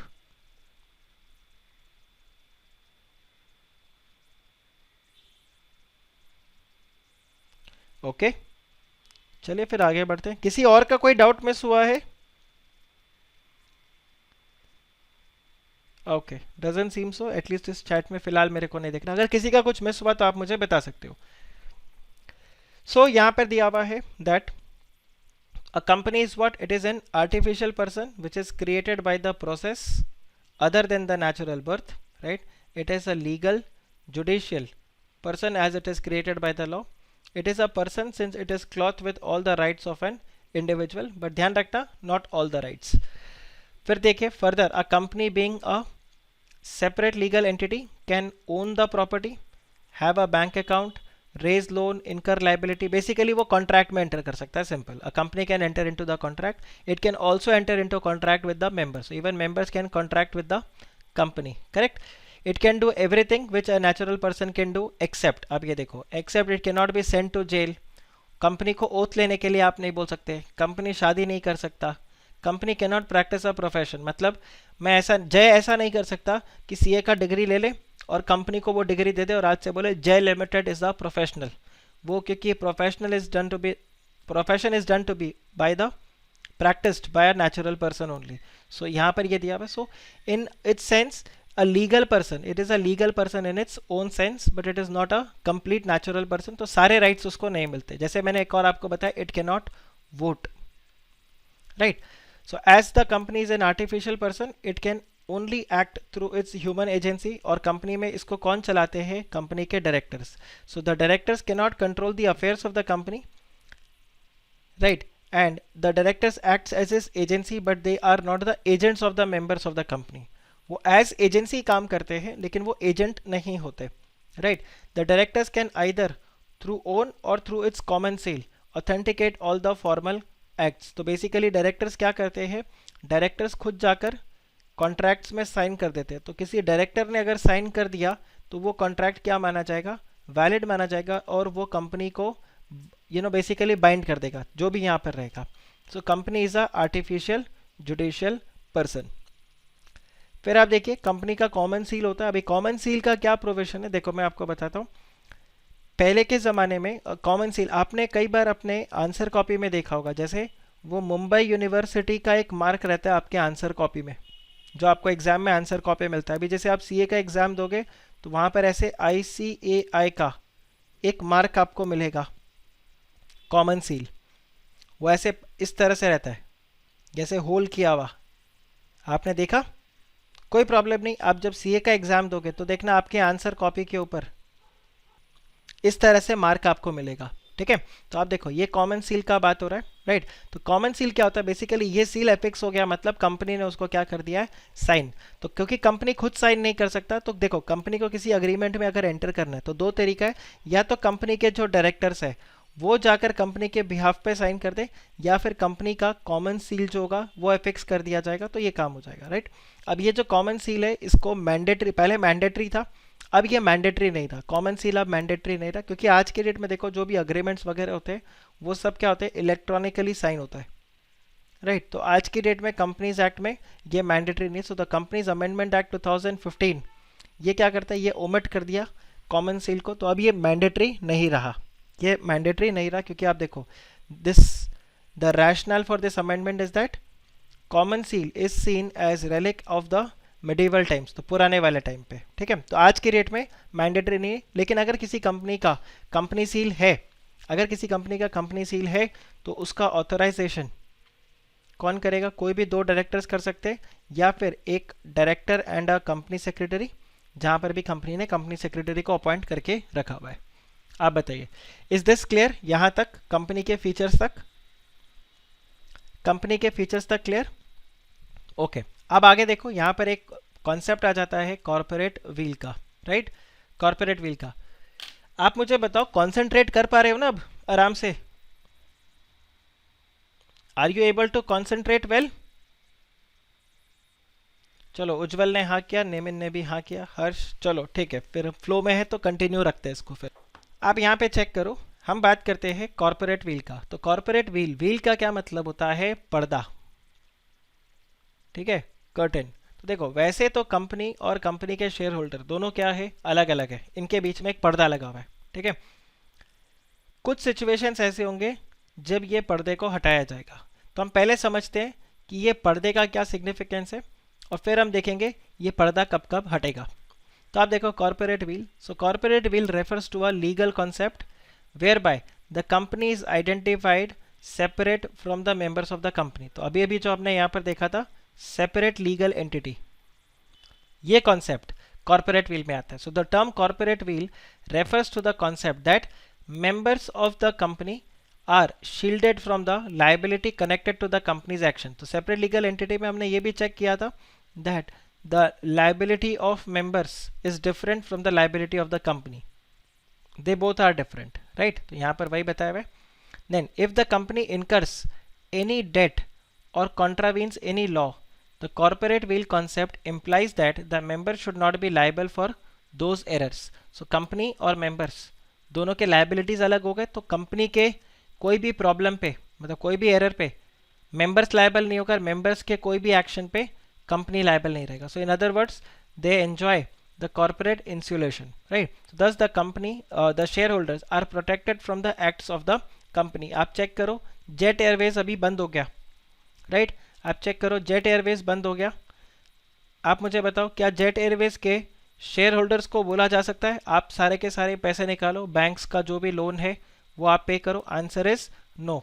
आप देखो किंगफिशर एयरलाइंस बंद हो गया, किंगफिशर एयरलाइंस बंद हो गया। आप मुझे बताओ फिर किंगफिशर एयरलाइंस में सब विजय माल्या के पीछे क्यों पड़ गए कि विजय माल्या तुम पैसे दो, किंगफिशर एयरलाइंस बंद हो गया तो? Any idea? जब जेट एयरवेज बंद हुआ इसके ओनर कौन है? नरेश गोयल। नरेश गोयल को किसी ने नहीं बोला कि आप पर्सनली पे करो, बट किंगफिशर एयरलाइंस बंद हुआ तो बोला विजय माल्या आप पर्सनली पे करो। ये भेदभाव क्यों? Because of his fraud. Fraud क्या? एक एयरलाइन मैंने बिजनेस शुरू किया, वो एयरलाइन बिजनेस चला नहीं, हमें लॉस हो गया, लॉस होने की वजह से पैसे डूब गए, बिजनेस बंद हो गया। फ्रॉड कहां से हुआ? तो यहां पर ध्यान रखना दो थ्योरी है। एक तो यह बोला जाता है कि किंगफिशर एयरलाइंस से विजय माल्या ने क्या किया? पैसे का हेरा फेरी किया। जो आप लोग फ्रॉड बता रहे हो तो यह अभी तक प्रूवन नहीं है कि फ्रॉड एक्चुअल में हुआ है कि नहीं हुआ है। एक थ्योरी तो यह है। दूसरा थ्योरी क्या है कि विजय माल्या ने जब किंगफिशर एयरलाइंस के लिए लोन लिया था तो विजय माल्या ने पर्सनल गारंटी दिया था, विजय माल्या ने पर्सनल गारंटी दिया था। अभी आपने रिसेंटली न्यूज में चेक किया होगा अनिल अंबानी को 3 चाइनीज बैंक्स ने यूके में स्यू किया। आपने देखा 3 चाइनीज बैंक्स अनिल अंबानी को स्यू किया उन्होंने कि आप हमें लोन पे करो, और अनिल अंबानी ने बोला मैं पे नहीं करूंगा। क्यों?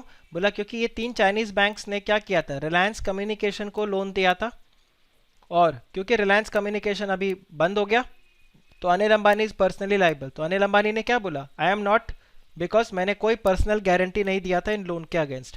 तो अभी अगर ये चाइनीज बैंक ये प्रूव कर दे दैट अनिल अंबानी ने पर्सनल गारंटी दिया तो उनको पे करना पड़ेगा। बट अगर अनिल अंबानी ने ये प्रूव किया कि मैंने कोई पर्सनल गारंटी नहीं दिया, या ये चाइनीज बैंक्स प्रूफ नहीं कर पाए कि अनिल अंबानी ने पर्सनल गारंटी दिया, in that case Anil Ambani will not be made liable to pay, उनको पे नहीं करना पड़ेगा।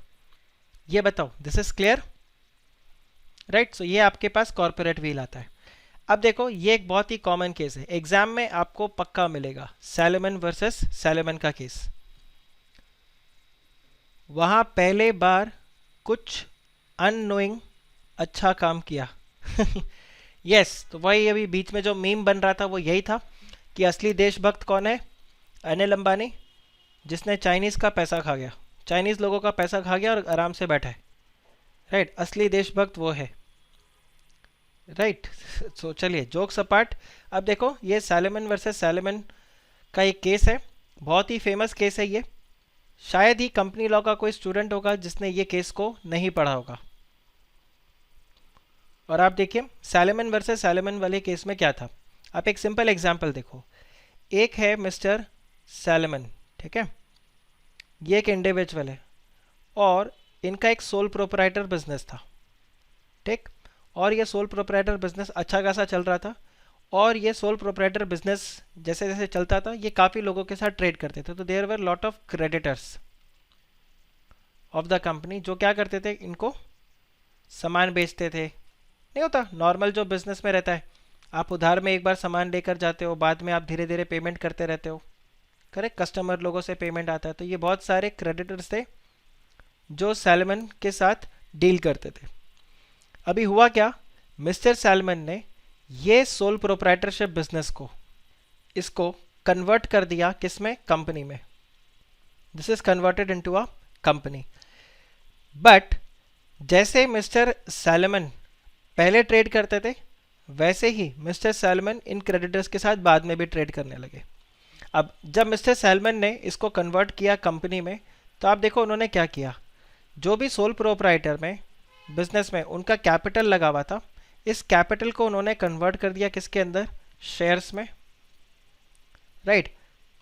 और सिक्योर्ड डिबेंचर्स में इन्होंने अपने आप को क्या इशू कर दिया, सिक्योर्ड डिबेंचर्स इशू कर दिया, राइट। अब ये क्रेडिटर्स के साथ जैसे पहले ट्रेड कर रहे थे, बाद में भी ट्रेड करते गए। थोड़े टाइम बाद बिजनेस में अभी जैसे कोविड वाला सिचुएशन हुआ, इस तरह से बिजनेस में डिप्रेशन आया, और मिस्टर सैलमन ने क्या बोला, मैं अपने कंपनी को वाइंड अप करूंगा, मैं अपने कंपनी को वाइंड अप करूंगा, अभी मेरे को बिजनेस नहीं करना। जब वाइंड अप किया तो टेक्निकली अब जब कोई बिजनेस को बंद करते हो तो पहले बाहर वालों को पेमेंट करते हो, फिर खुद के जेब को भरते हो। मिस्टर सैलमन ने क्या बोला कि चलो मैं अपने एसेट्स को बेचता हूँ, और इन्होंने अपने एसेट्स को बेचा। और एग्जाम्पल आप ले लो, एसेट्स को बेचकर इनको कितना रिकवरी हुआ, 50,000 रुपीज़ रिकवर हुआ। जब ये 50,000 रुपीज़ को रिकवर किया उन्होंने, वैसे तो पाउंड में था रिकवरी और अमाउंट ये नहीं था, बट अब एग्जाम्पल समझो, इन्होंने 50,000 रुपीज़ को रिकवर किया, तो अब देखो पेमेंट करने के लिए कौन कौन थे। एक तरफ कंपनी के क्रेडिटर्स थे जिनको पेमेंट होना था, और एक तरफ मिस्टर सैलमन थे जो कि क्या थे, सिक्योर्ड डिबेंचर्स के होल्डर थे, जो कि मिस्टर सैलमन के पास ही था। और फिर लास्ट में कौन आता है, शेयर होल्डर, और इसमें भी कौन है, मिस्टर सैलमन प्लस उनके फैमिली मेंबर्स, राइट। और अमाउंट कितना कितना था, जस्ट एग्जाम्पल के तौर पे मैं आपको दे रहा हूँ। लेट्स से ये अमाउंट था 1 लाख रुपीज़, ये अमाउंट था फॉर एग्जाम्पल 60,000 रुपीज़, और ये अमाउंट था लेट्स से 40,000 रुपीज़। सो इनके जो क्रेडिटर्स थे, क्रेडिटर्स ने क्या बोला कि ये 50,000 रुपये से सबसे पहले पेमेंट किसको होगा, हमको होगा, फिर बचे हुए 10,000 आप अपने घर लेकर जाना। मिस्टर सैलमन ने, तो देखो क्रेडिटर्स ने क्या बोला, क्रेडिटर्स ने बोला 40K हमें पे करो, एंड बैलेंस जो 10K बचता है वो तुम अपने घर पे लेके जाओ, तुमने बिजनेस किया, तुम्हें लॉस हुआ, तुम बेयर करो ये। मिस्टर सैलमन ने क्या बोला कि क्रेडिटर्स तुम्हें मिलेगा ज़ीरो, तुम्हें मिलेगा ज़ीरो, और ये जो पूरा का पूरा 50,000 है मिस्टर सैलमन अपने घर लेकर जाएंगे। क्यों, क्योंकि वो एक सिक्योर्ड डिबेंचर को होल्ड कर रहे हैं, और जो सिक्योर्ड डिबेंचर है उसका रैंकिंग तुम क्रेडिटर से पहले आता है, बिकॉज क्रेडिटर्स जो होते हैं ये जनरली कौन से होते हैं, दे आर अनसिक्योर्ड, राइट। तो कंपनी जब भी बंद होता है, जब भी कंपनी बंद होगा, कंपनीज एक्ट में ऐसा लिखा हुआ है कि जैसे ही कंपनी बंद होगा आप एसेट्स को बेचोगे, एसेट्स को पे करके आप पहले उन लोगों को पेमेंट करोगे जिनका डेट क्या है कंपनी में, सिक्योर्ड है, तो सिक्योर्ड क्रेडिटर्स को पे करते हो, फिर आप अनसिक्योर्ड क्रेडिटर्स को पे करते हो, और फिर आप शेयर होल्डर्स को पे करते हो यहाँ पे कंपनी के।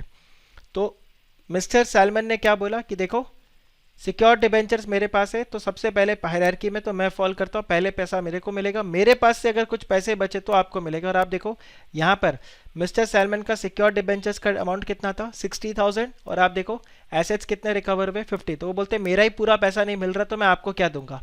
अब इनके जो क्रेडिटर्स थे इनको आया गुस्सा, ठीक है, और इन्होंने फिर क्या किया, कोर्ट में केस फाइल कर दिया, और कोर्ट में केस फाइल करके क्या बोला कि ये क्या कंपनी का मजाक लगा रहे हैं, ये पहले तो सोल प्रोप्राइटर थे, हम तो भाई पहले जैसे ट्रेड करते थे मिस्टर सैलमन के साथ, आज भी उसी तरह से ट्रेड कर रहे थे, और कंपनी जब बंद हो गई, इन्होंने अपने जब बिजनेस को बंद किया तो अपने आप को कैसे पेमेंट कर सकते हैं, पहले तो पेमेंट हमें मिलना चाहिए, बाहर वालों को मिलना चाहिए। और आप बताओ केस किसके फेवर में गया, क्रेडिटर्स के या मिस्टर सैलमन के, केस फेवर में गया मिस्टर सैलमन के, मिस्टर सैलमन के फेवर में केस गया। क्यों, बिकॉज मिस्टर सैलमन ने कोर्ट में जाकर ये बोला और कोर्ट ने भी अपील किया कि इन्होंने एक कंपनी बनाया है, तो कंपनी में हो सकता है सारे के सारे शेयर्स एक ही इंसान के पास, वर्चुअली सारे शेयर्स उसी कंपनी में, उस कंपनी के वर्चुअली सारे शेयर्स किसी एक पर्सन के पास हो, but still that person and the company both are not same, they both are different. तो यहाँ पर यही हुआ और मिस्टर सैलमन ने यहाँ पर क्रेडिटर्स को एक भी अमाउंट पे नहीं किया और सारा का सारा पैसा उनके पास चला गया। आप बताओ मिस्टर सैलमन वाला केस आपको क्लियर हुआ?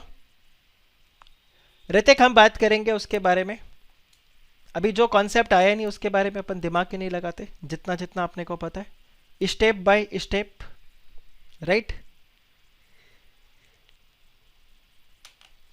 ये क्लियर हुआ? ओके, तो आप इसका स्क्रीनशॉट ले लो। ये मैं क्लास में स्टेप बाय स्टेप बोलता था, तो आप देखो बच्चों ने मेरा ये कार्टून बनाया स्टेप बाय स्टेप। बताओ, ये भी जस्ट मेरे को स्लाइड याद आया, राइट? ऐसे मेरे एक एक वर्ड्स को पिक कर लिया और ऐसे कार्टून बना बना के डाल दिया स्टेप बाय स्टेप, राइट? सो और ये मैं जानबूझ के बोलता था स्टेप्स। तो मैं कोई भी प्रोफेशन बता तो कोई अगर ज़्यादा जल्दीबाजी करता था तो मैं यही बोलता था भाई step by step, step 1, step 2, step 3। तो ये कार्टून बनाकर बताओ वायरल कर दिया मेरे को। एनीवे, आप लोग ऐसा मत करना राइट? तो आप चेक करो तो आप ये देखिए, ये वाले केस को अगर आप पढ़ो तो देखो, Salomon versus Salomon company limited, the House of Lords, right? वहाँ पे यूके का केस था ये। तो laid down that the company is a person which is distinct and separate from its members. So in this case, one Salmon Incorporated. In this case, one Rignum. In this case, Salmon incorporated a company named Salmon and Company Limited, जिसमें 7 subscribers थे, वो, उसकी wife और उसके 4 subsection और एक subsection. Then the company took over the personal business assets of Salmon for 38,782 pound. Correct? और salmon ने क्या किया, 20,000 के शेयर्स ले लिए 1 पाउंड ईच, और उसने खुद को डिबेंचर्स इशू कर दिया कितने का, 10,000 पाउंड का, राइट? और बचा हुआ जो अमाउंट था, क्योंकि देखो 38,782 था, तो 20,000 तो शेयर्स हो गए, 10,000 का डिबेंचर्स हो गया, तो 30,000 ये, अब बचा हुआ 8,782 रुपीज़ उसने क्या कर लिया, कैश में सेटल कर दिया। नाउ इसके वाइफ, डॉटर और सन से इन्होंने सब ने एक एक शेयर लिया था। बाद में क्या हुआ, सब्सिक्वेंटली इशू यहाँ पर आया, the company went into liquidation due to general trade depression. अभी इधर हुआ क्या, जो अनसिक्योर्ड क्रेडिटर्स थे उनका अमाउंट कितना था, 7,000 पाउंड का था, और उन्होंने इनको जाकर बोला, मिस्टर सैलमन को बोला कि आप हमें पे करो। मिस्टर सैलमन ने फिर क्या प्रूव किया कि देखो भाई ये जो डेट है सबसे पहले मेरा पे किया जाएगा, और इन्होंने क्या किया, एक्चुअल में यही किया, that Salomon could not be treated, जो क्रेडिटर्स थे उन्होंने बोला कि mister Salomon he could not be treated as the secured creditor of the company in respect of the debentures which is held by him, क्योंकि ये खुद ही क्या था, मैनेजिंग डायरेक्टर था, खुद ही कंपनी को बना रहा था, which is not different from the salmon. और फिर यहाँ पे जो जज थे वहाँ पर हाउस ऑफ लॉर्ड्स में, लॉर्ड मैक नॉटिंगन, उन्होंने ये प्रोनाउंस किया और अपने जजमेंट में क्या बोला, that company is at law a different person altogether from its subscribers, though it may be that after the incorporation the business is precisely as same as it was before, जैसे ये creditors बोल रहे थे, and the same persons are the managers। तो जैसे salmon पहले manager कर रहा था बिजनेस को, अभी भी वही मैनेज कर रहा है, but and the same hands receives the profit, the company is not in law the agent of the subscriber or trustees for them, so not nor the subscribers or members are liable in any shape or form except to the extent in the manner which is provided in the act। तो अगर law में कहीं पर लिखा हुआ है, जैसे personal guarantee दिया या फ्रॉडुलेंट कुछ एक्ट किया, तो यहाँ पर मेंबर्स लाइबल हो सकते हैं, या जो बेसिकली कंपनी के डायरेक्टर्स है वो लाइबल हो सकते हैं, अदरवाइज कोई भी यहाँ पर लाइबल नहीं रहेगा। सो this is the case clearly established that the company has its own existence and a result a share holder cannot be held liable for any acts of the company even though he holds virtually the entire share capital। आप बताओ, is this clear? ये वाला clear हुआ आपको? Salmon versus salmon, okay. फिर ये देखिए, अब क्वेश्चन आता है that when can the corporate जो व्हील है, when it can be lifted और पियर्स्ड, ठीक है। कब आप इसको लिफ्ट कर सकते हो या पियर्स कर सकते हो। लिफ्ट मतलब पर्दे को पूरा हटा, तो और पियर्स मतलब वो होल करना। वो फिर हेरा फेरी में देखा था, अक्षय कुमार होल करके बाजू वाली खोली में पूरी बातें सुन लेता है, हेरा फेरी पूरा वहीं से शुरू होता है, तो that is called as piercing and this is lifted. So यहाँ पर ये बताया हुआ है कि देखो दो कंपनी और उसके मेंबर्स क्या है, अलग अलग है, बट कुछ ऐसे सिचुएशंस होंगे, कुछ ऐसे सिचुएशंस होंगे और ये ऐसे देखे गए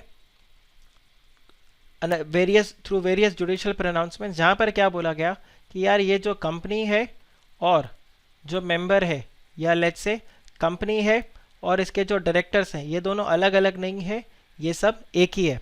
एंड इन दैट केस जो कॉर्पोरेट आइडेंटिटी था उसको क्या किया गया, रिमूव किया गया। Okay, so before going into this question one should try to understand the meaning of the phrase lifting up of the veil. So it means looking behind the company as a legal person, right, disregarding the corporate entity. अब हम ये नहीं बोलेंगे company और member अलग अलग है, वो दोनों क्या है, सेम है, ठीक है।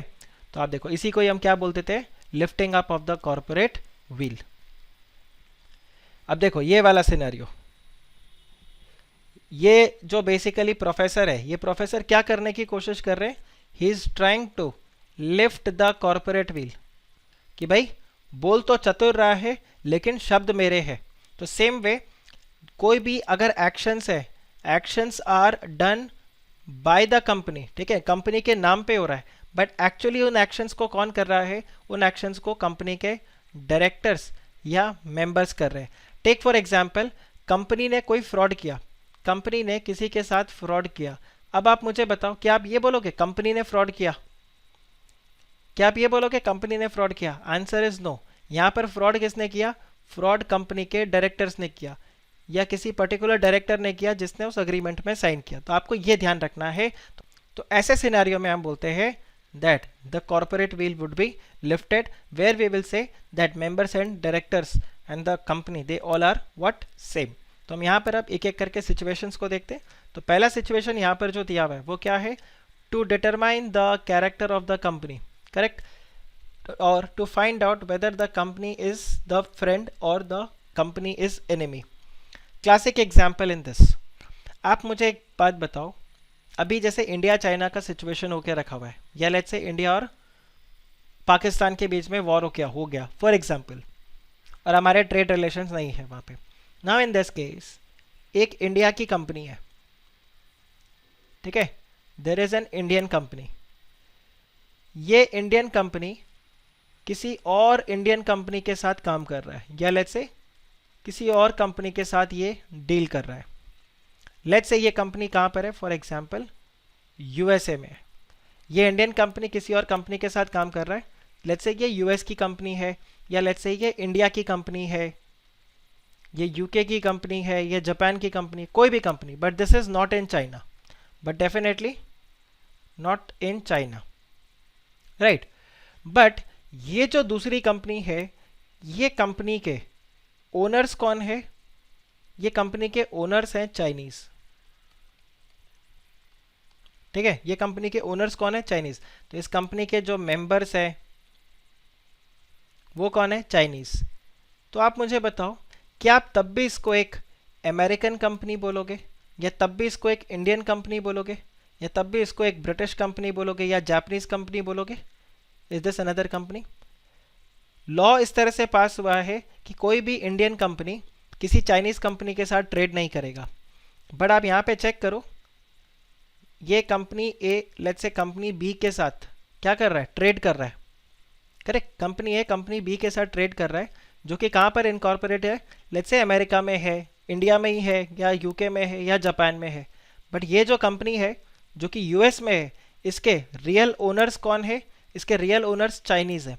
तो आप क्या बोलोगे, ये जो अनदर कंपनी है this B limited, is B limited an American company और is B limited is a Chinese company? Is B limited an American Chinese company, right. तो टू डिटरमाइन, नॉर्मली कोई प्रॉब्लम नहीं है, बट जब कभी war जैसा situation हो जाएगा, जब वॉर जैसा सिचुएशन हो जाएगा at that point of time हम चेक करेंगे कि ये जो कंपनी है ये एनिमी कंपनी है या ये फ्रेंड कंपनी है. सो ये बी लिमिटेड इवन दो कहाँ पर इनकॉर्पोरेटेड है, यूएस में है, बट स्टिल हम इसको क्या मानेंगे, this will be considered as a Chinese company और इसको हम एनिमी कंपनी बोलेंगे. आप बताओ, इज दिस क्लियर? राइट. तो आप यहाँ पे देखो, in the law relating to trading with the enemy where the test of control is adopted, right? So the leading case in this point in ये वाले केस में आया था, if the public interest is not likely to be in jeopardy, the court may not be willing to crack the corporate shell. So ये public interest में corporate wheel को तोड़ा जाता है. तो सपोज करो इंडिया और चाइना का वॉर हो गया, तो आप कंट्री से बढ़कर नहीं हो, तो यहाँ पर कॉर्पोरेट व्हील को तोड़ दिया जाएगा in public interest. Because ultimately आप चेक करो, अभी बहुत सारे उसमें एड्स आ रहे थे ना, जिसमें इस तरह से बोला जा रहा था कि आप देखो वीवो, ओप्पो, इन सारे कंपनीज को आप इनके प्रोडक्ट्स को मत खरीदो. क्यों? क्योंकि इनके प्रोडक्ट्स को अगर आप खरीदते हो तो अल्टीमेटली पैसा किसको जाता है, चाइना को ही जाता है, और फिर चाइना वही पैसा हमारे अगेंस्ट यूज़ करता है. आपने ऐसे एड्स देखे थे, बहुत सारे ऐसे एड्स आए हुए थे, राइट. सो और मीम्स वगैरह भी इस हिसाब से बन रहे थे कि तभी तो बोल रहे थे ना बॉयकॉट चाइनीज़ प्रोडक्ट, बिकॉज हम चाइना से सामान खरीदते हैं, उनको फ़ायदा होता है और फिर वो हमारे अगेंस्ट ही आ जाते हैं. So this is what was given here to determine. So this is in the public interest. So this but it may rend the wheel for ascertaining whether the company is a enemy company. So it is true that unlike a natural person, a company does not have a mind or conscience. Therefore, it cannot be a friend or a foe. But it may be characterized as an enemy company अगर उसके affairs जो है वो किसके control में है, हमारे enemy country के कंट्रोल में है. तो आप एनिमी कंट्री के साथ में अगर हो या जिस कंपनी के साथ आप ट्रेड कर रहे हो उसके कंट्रोल किसी एनिमी कंट्री के अंदर है, तो फिर ये आपके लिए क्या हो जाएगा, this will be a enemy company. तो उसके साथ आप फिर ट्रेड नहीं कर पाओगे. आप बताइए, is this clear? Right. Further देखिए, so to protect the revenue and tax. So इसमें दिनशो मानिक पेटिट इनका केस काफ़ी फेमस हुआ है, राइट. अब आप यहाँ पर चेक करो सिनेरियो क्या रहता है. अगर आप कंपनी को इनकॉर्पोरेट करते हो जस्ट किसके लिए, टू इवेड द टैक्स, आप सिर्फ टैक्स को बचाने के लिए, टैक्स की चोरी के लिए अगर आप कंपनी को इनकॉर्पोरेट करते हो, तो इन दैट केस कंपनी को और आपको क्या माना जाएगा, सेम माना जाएगा. जैसे यहाँ पे दिनशो मानिक इन्होंने क्या किया, इन्होंने कंपनी बनाई, राइट. और बेसिकली क्या किया, कंपनी बनाकर अपने इनकम को कंपनीज में स्प्लिट कर दिया. जो उनका खुद का इनकम था वो इन्होंने इस कंपनी में स्प्लिट कर दिया था, जो भी ये कमा रहे थे. तो वहाँ पर आप देखो कैसे वर्कआउट हुआ. It was held that company was not a genuine company but a merely the assessee himself disguised under the legal entity of a limited company. The assessee earned huge income by way of dividend and interest, so he opened some companies and purchased the shares in exchange of his income by way of dividend and interest. Now this income was transferred back to the assessee by way of loan, right.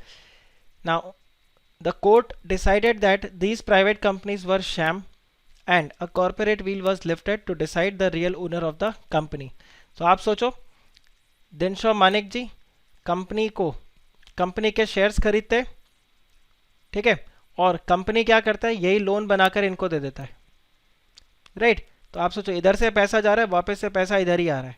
तो इन that case यहाँ पर क्या बोला गया कि भाई ये क्या है, दिस इज नॉट सेम. मतलब आप यहाँ पर कंपनी और उसको दिनशो मानिक पेटिट जी को अलग अलग नहीं बोलोगे, आप इनको सेम ही बोलोगे, राइट. तो यहाँ पर इस तरह से क्या, सेम वे. देखो, टू इवेड और टू सरकमवेंट द टैक्स, तो यहाँ पर आपका आ जाएगा टू प्रोटेक्ट द रेवेन्यू. तो टैक्स की चोरी अगर आप करोगे कंपनी बना के, तो भी क्या हो जाएगा, इसको आपको स्प्लिट किया जाएगा, बेसिकली एक ही माना जाएगा. आप एक और चीज़ देखो, मैं एक और एग्जाम्पल देता हूँ. फॉर एग्जाम्पल साक्षी बोलती है कि मैं एक नया बिजनेस शुरू करूँगी और बिजनेस में 20 लाख रुपए तक आपको जीएसटी का रजिस्ट्रेशन करवाना ज़रूरी नहीं है. मतलब साक्षी जो भी सामान बेचेगी उसके ऊपर उसको जीएसटी लगाकर बेचने का ज़रूरत नहीं है. साक्षी का कॉम्पिटिटर कौन है, यश, जो साल के 5-7-10 करोड़ के सामान बेचता है. बेसिकली इसको जीएसटी देना पड़ता है. तो ये 100 रुपये का जब सामान बेचता है तो ये उसके ऊपर लेट से 10 रुपये का जीएसटी लगाता है, तो ये कस्टमर को बेचता है 100 रुपये, 110 रुपये में। 100 रुपये का सामान ये 110 रुपये में बेचता है, जिसमें 10 रुपया तो इसके जेब में जाता ही नहीं, 10 रुपया तो गवर्नमेंट को जाता है, और ये 100 रुपये में अपना कॉस्ट प्राइस डिडक्ट करके यहाँ पर अपना गेन लेकर आता है। बट कस्टमर को तो फिर भी 110 पे करना पड़ रहा है। साक्षी बोलती है मैं अगर यश के साथ कॉम्पीट करूँ तो आप चेक करो, मैं ये 100 रुपये का सामान सिर्फ 100 में ही बेचूंगी। I will not charge this 10 rupees, क्योंकि मेरे ऊपर जीएसटी एप्लीकेबल नहीं है। तो कस्टमर, अब आप बताओ यश के पास ज़्यादा जाएगा या साक्षी के पास? क्योंकि साक्षी के पास ही जाएगा वो, बिकॉज आप देखो स्ट्रेट अवे साक्षी के पास ही जाएगा, बिकॉज साक्षी के कंपैरिजन में आप देखो यश कितने का बेच रहा है, वही सेम सामान 110 रुपये का बेच रहा है, और ये 100 रुपये में बेच रही है। तो साक्षी के पास सब लोग आने लगे, इससे साक्षी का सेल्स बढ़ता गया। तो साक्षी का सेल्स जैसे ही 18 लाख रुपीज़ हुआ, साक्षी बोली यार अब जैसे ही 20 लाख हो जाएगा तो मेरे को तो जीएसटी में रजिस्ट्रेशन करवाना पड़ेगा, और फिर यश की तरह मुझे भी ये 10 रुपया चार्ज करना होगा। तो साक्षी ने क्या किया, उसकी एक कंपनी थी S1, साक्षी ने एक नया कंपनी शुरू कर दिया S2, और अब 18 लाख का सेल्स होने के बाद से अब बोला कि अब ट्रेड कौन करेगा, S2 के साथ ट्रेड होगा। फिर वैसे ही यहाँ पर 18-19 लाख होने लग गए, साक्षी ने एक और कंपनी बना दिया और यहाँ पर ट्रेडिंग शुरू कर दिया। अब आप मुझे बताओ ये तीनों ही कंपनीज किसके हैं? साक्षी के हैं। आप बताओ क्या यश शांत बैठेगा ऐसे केस में? बिल्कुल नहीं, यश केस फाइल करेगा। केस क्या, ये बेसिकली टैक्स अथॉरिटीज़ को बोलेगा कि देखो ये तीनों कंपनीज जो आपको दिख रहे हैं 18 लाख का ही सेल्स करते हैं, ये तीनों कंपनी एक ही इंसान के, साक्षी के, और साक्षी यहाँ पर टैक्स बचाने के चक्कर में ये 3 कंपनीज बना रही है, अदरवाइज आप देखो ये सेल खुद ही कर रही है यहाँ पे। तो इन दिस केस ये तीनों कंपनीज को एक ही माना जाएगा, और साक्षी को बोला जाएगा कि फिर 54 लाख रुपीज़ हो गया, चलो एक काम करो अब आप जीएसटी लगाओ, और अगर आपने जीएसटी लगाकर कस्टमर को नहीं बेचा तो इस 100 रुपये में से 10 रुपये आप हमें निकाल कर दो, क्योंकि हम तो ये मानेंगे 100 रुपये आपने टैक्स के साथ में ही बेचा है। जैसे यश 110 टैक्स के साथ में बेचता है, हम भी ये मानेंगे 10 रुपये आपने इसमें टैक्स लगा कर ही बेचा, गवर्नमेंट आपसे फिर भी टैक्स उठा के ले जाएगा, प्लस ये इन सब के चक्कर में आपके ऊपर पेनल्टी लगाएगा वो अलग, राइट। सो ऐसे सिनेरियो के अंदर कंपनी को और मेंबर को सेम माना जाएगा। आप बताओ, is this clear? Is this clear? Right, okay. So Sakshi का सबसे पहले यस आया, राइट। ओके, फिर आप देखिए to avoid the legal obligation. अब यहाँ पर क्या सिनेरियो हुआ, कई बार कंपनी क्या करती है, अपने लीगल ऑब्लिगेशंस को अवॉइड करने के लिए कंपनी बना देती है। जैसे इस केस में हुआ था, ये एशबरी रबर इंडस्ट्रीज लिमिटेड, इन्होंने क्या किया, अपने मेंबर्स को, जो इनके लेबर्स हैं, उन लेबर्स को पेमेंट ना करना पड़े एज बोनस, इसके लिए इन्होंने क्या किया, इन्होंने एक कंपनी बना ली, ठीक है। और क्या किया देखो, तो आप देखो ये कंपनी है, कंपनी ने फॉर एग्जाम्पल क्या किया, 10 लाख रुपीज़ अर्न किया। अब टेक्निकली इस 10 लाख रुपए में से अज्यूम करो 10% इनको अपने एम्प्लॉयज़ को बोनस देना था, तो बोनस कितना देना था, 1 लाख रुपया। अब ये बोनस देने को बचाने के लिए ये कंपनी ने क्या किया, एक और कंपनी बना दिया। तो लेट्स से ए ने एक और कंपनी बनाया, बी कंपनी। इस बी कंपनी ने क्या किया, इसमें इन्वेस्ट किया। अब जब इसने इन्वेस्ट किया तो यहाँ से पैसा इधर जाएगा, तो ये पैसा इधर चला गया।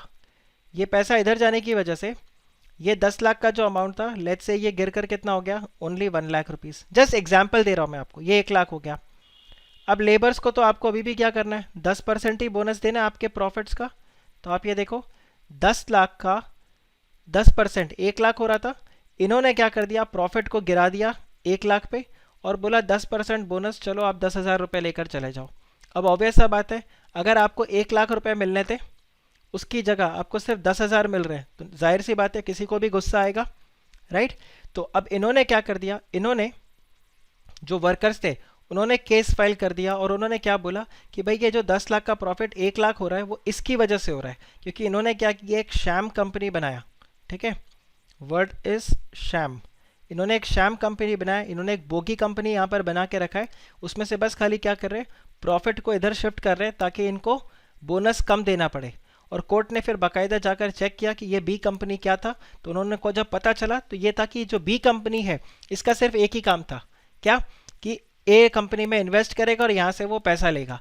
तो फिर यहाँ पर कोर्ट ने बोला कि भाई ये कंपनी तो आपने फिर सिर्फ इसी वजह से बनाया ताकि आपको अपने लेबर्स को बोनस कम देना पड़े। ये दो कंपनी अलग अलग नहीं है, no separate legal entity, these two companies are same. आप बताइए ये केस समझा आपको, ये केस समझा आपको, लीगल ऑब्लिगेशन। तो यहाँ पर वही आया, to avoid where it is found that the sole purpose for the formation of the company was to use it as a device to reduce the amount to be paid by way of bonus to the workman. Supreme court ने क्या किया, they pierce the, yes B is a shell company, shelf नहीं shell company, it's a shell company, right, sham, it's a sham device. ये सब का क्या मतलब होता है, बोगस, राइट। फिर देखिए formation of the subsidiaries to act as a agent. अब यहां पर क्या हो जाता है, अगेन आप देखो कंपनी को आपने क्यों बना के रखा हुआ है, हालांकि देखना ये और ये केस दो अलग अलग बातें कर रहा है, ठीक है, ये दोनों केस अलग अलग बातें कर रहे हैं। पहले मैं आपको ये बता देता हूँ और फिर आपको ये समझा देता हूँ। This is similar to that insurance company, this is similar to that insurance company वाला केस, ठीक है। यहाँ पर सिनेरियो क्या हुआ था, लाइसेंस जो था, लेट्स से यश कोई एक पर्टिकुलर बिजनेस करने का लाइसेंस आपको मिला, आपने क्या कर दिया, ये लाइसेंस ट्रांसफ़र कर दिया अपने कंपनी को और आपने बोला चलो यश लिमिटेड आज से ये काम करेगा। Now tell me, is Yash and Yash limited same, answer is no. तो यश ने बाद में जाकर क्या बोला कि भाई मुझे लाइसेंस मिला, कंपनी को लाइसेंस मिला, बात तो एक ही है। तो यहाँ पर मना किया गया कि it is not allowed, it is not allowed, right. Sorry I think ये गलत वाला मैंने बता दिया, सॉरी, रुको, इग्नोर। ये आप चेक करो, यहाँ पर जब बात हो रहा है formation of the company who just acts like a agent. अब यहाँ पर क्या रहता है कि आप चेक करो, यश ने लाइसेंस के लिए अप्लाई किया, यश ने किसी जगह पे लाइसेंस के लिए अप्लाई किया और उसको अलाउ नहीं किया ये लाइसेंस के लिए। तो यश ने क्या किया, let's say Yash limited, Yash limited ने एक और कंपनी बना ली, let's say junior Yash limited, और बोला एक काम करते हम जूनियर यश लिमिटेड के नाम पे लाइसेंस के लिए अप्लाई करते हैं। अब आप सोचो अगर यश लिमिटेड को लाइसेंस रिजेक्ट कर दिया गया है ऑन सर्टेन ग्राउंड्स, तो जूनियर यश लिमिटेड उसको लाइसेंस अगर आप दे दो, तो आप मुझे बताओ ये जो रिजेक्ट किया गया लाइसेंस ये तो डिफॉल्ट ही हो गया ना, फेल हो गया ये बात। तो मतलब it is as good as आप यश को लाइसेंस दो चाहे जूनियर यश को लाइसेंस दो, दोनों का बात तो एक ही हुआ।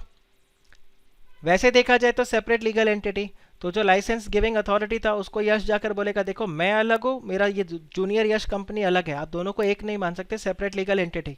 बट लाइसेंस अथॉरिटी ने बोला कि भाई मैं आपको लाइसेंस दूं या इस कंपनी को लाइसेंस दूं, बात तो एक ही होगा। तो यहाँ पर यह बोला गया कि ये जो कंपनी आपने इनकॉर्पोरेट किया है ये सिर्फ इस लाइसेंस को लेने के लिए इनकॉर्पोरेट किया, क्योंकि ये जो लाइसेंस था ये रिजेक्ट हो गया, तो आपने एक दूसरा कंपनी बनाया है जिससे के थ्रू आप क्या चाहते हो कि आपको लाइसेंस मिल जाए, तो अल्टीमेटली बात तो वही होगा। तो इसीलिए बताया when the company is just formed to act as a agent of the company, in that case यहाँ पर आपको अलाउ नहीं किया जाएगा, यह आपको अलाउ नहीं किया जाएगा। Take for example Vijay Mallya को बोल दिया है कि आज से विजय माल्या किसी भी कंपनी से बैंक में लोन लेने के लिए जाएगा तो बैंक उसको लोन पे नहीं करेगा, ठीक है। तो विजय माल्या क्या बोलता है, मैं एक काम करता हूँ, मैं कंपनी बना लेता हूँ, let's say Mallya genuine limited, मैं कंपनी बना लेता हूँ माल्या जेन्युइन लिमिटेड, और माल्या जेन्युइन लिमिटेड लोन लेने के लिए जाएगा। बाद में पता चला माल्या जेन्युइन लिमिटेड का ओनर कौन है, विजय माल्या। आप मुझे बताओ क्या माल्या जेन्युइन लिमिटेड को लोन मिलेगा, क्या उसको लोन मिलेगा? Answer is no. Why? Because ultimately इस कंपनी का ओनर कौन है, विजय माल्या। तो आपने ये कंपनी को क्यों बनाया, just acting as like a agent, तो यहाँ पर आपको अलाउ नहीं किया जाएगा, राइट। देन ये तो ऑब्वियस सा बात हो गया कि कंपनी को अगर आपने फ्रॉडुलेंट पर्पस के लिए इनकॉर्पोरेट किया है और अगर प्रूफ हो गया तो इन दैट केस आपके ऊपर डेफिनेटली यहाँ पर क्या होगा, केस फाइल होगा और lifting up of the corporate wheel हो जाएगा, lifting up of the corporate wheel हो जाएगा कि अगर आपने जानबूझ के फ्रॉड करने के लिए या लॉ के किसी प्रोविजन को डिफीट करने के लिए आपने ऐसा किया, तब भी इन दैट केस यहाँ पर क्या होगा, कंपनी और मेंबर दोनों को सेम माना जाएगा। तो इन ऑल अगर आप देखो तो ये प्रोविजंस आ गया that when you are trading with the enemy, corporate lifting of the corporate will happen, tax की चोरी करोगे, कॉर्पोरेट बिल ऊपर उठ जाएगा। देन आपने अगर एजेंट बनाकर कंपनी को रखा है तो भी चला जाएगा, या फिर कोई लीगल ऑब्लिगेशंस या फिर किसी इलीगल काम के लिए अगर आपने कंपनी को इनकॉर्पोरेट किया, so in this case there is no separate legal entity. यहाँ पर company and members both are same. आप बताइए, इज दिस क्लियर? आप बताइए, is this clear? Okay, then ये आ जाता है अब अपना टाइप्स ऑफ कंपनीज, और ये टाइप्स ऑफ कंपनीज फिर हम कब शुरू करेंगे? हमारे नेक्स्ट लेक्चर में, राइट? टाइप्स ऑफ कंपनीज ये हम हमारे नेक्स्ट लेक्चर में शुरू करेंगे, and most probably next lecture के अंदर अपना ये पूरा पोर्शन टाइप्स ऑफ कंपनीज वाला खत्म हो जाएगा, फिर हम इनकॉर्पोरेशन वाले पोर्शन को सैटरडे को फिनिश कर देंगे, right? So that's all for today's lecture, right? All the best guys, in case आपका रिजल्ट आ जाए हमारे नेक्स्ट लेक्चर के पहले तो। एंड डू रिमेंबर, मैंने आज के लेक्चर के स्टार्ट में जो आपको बोला था, so don't stress, just relax, right? Okay then, take care, bye bye.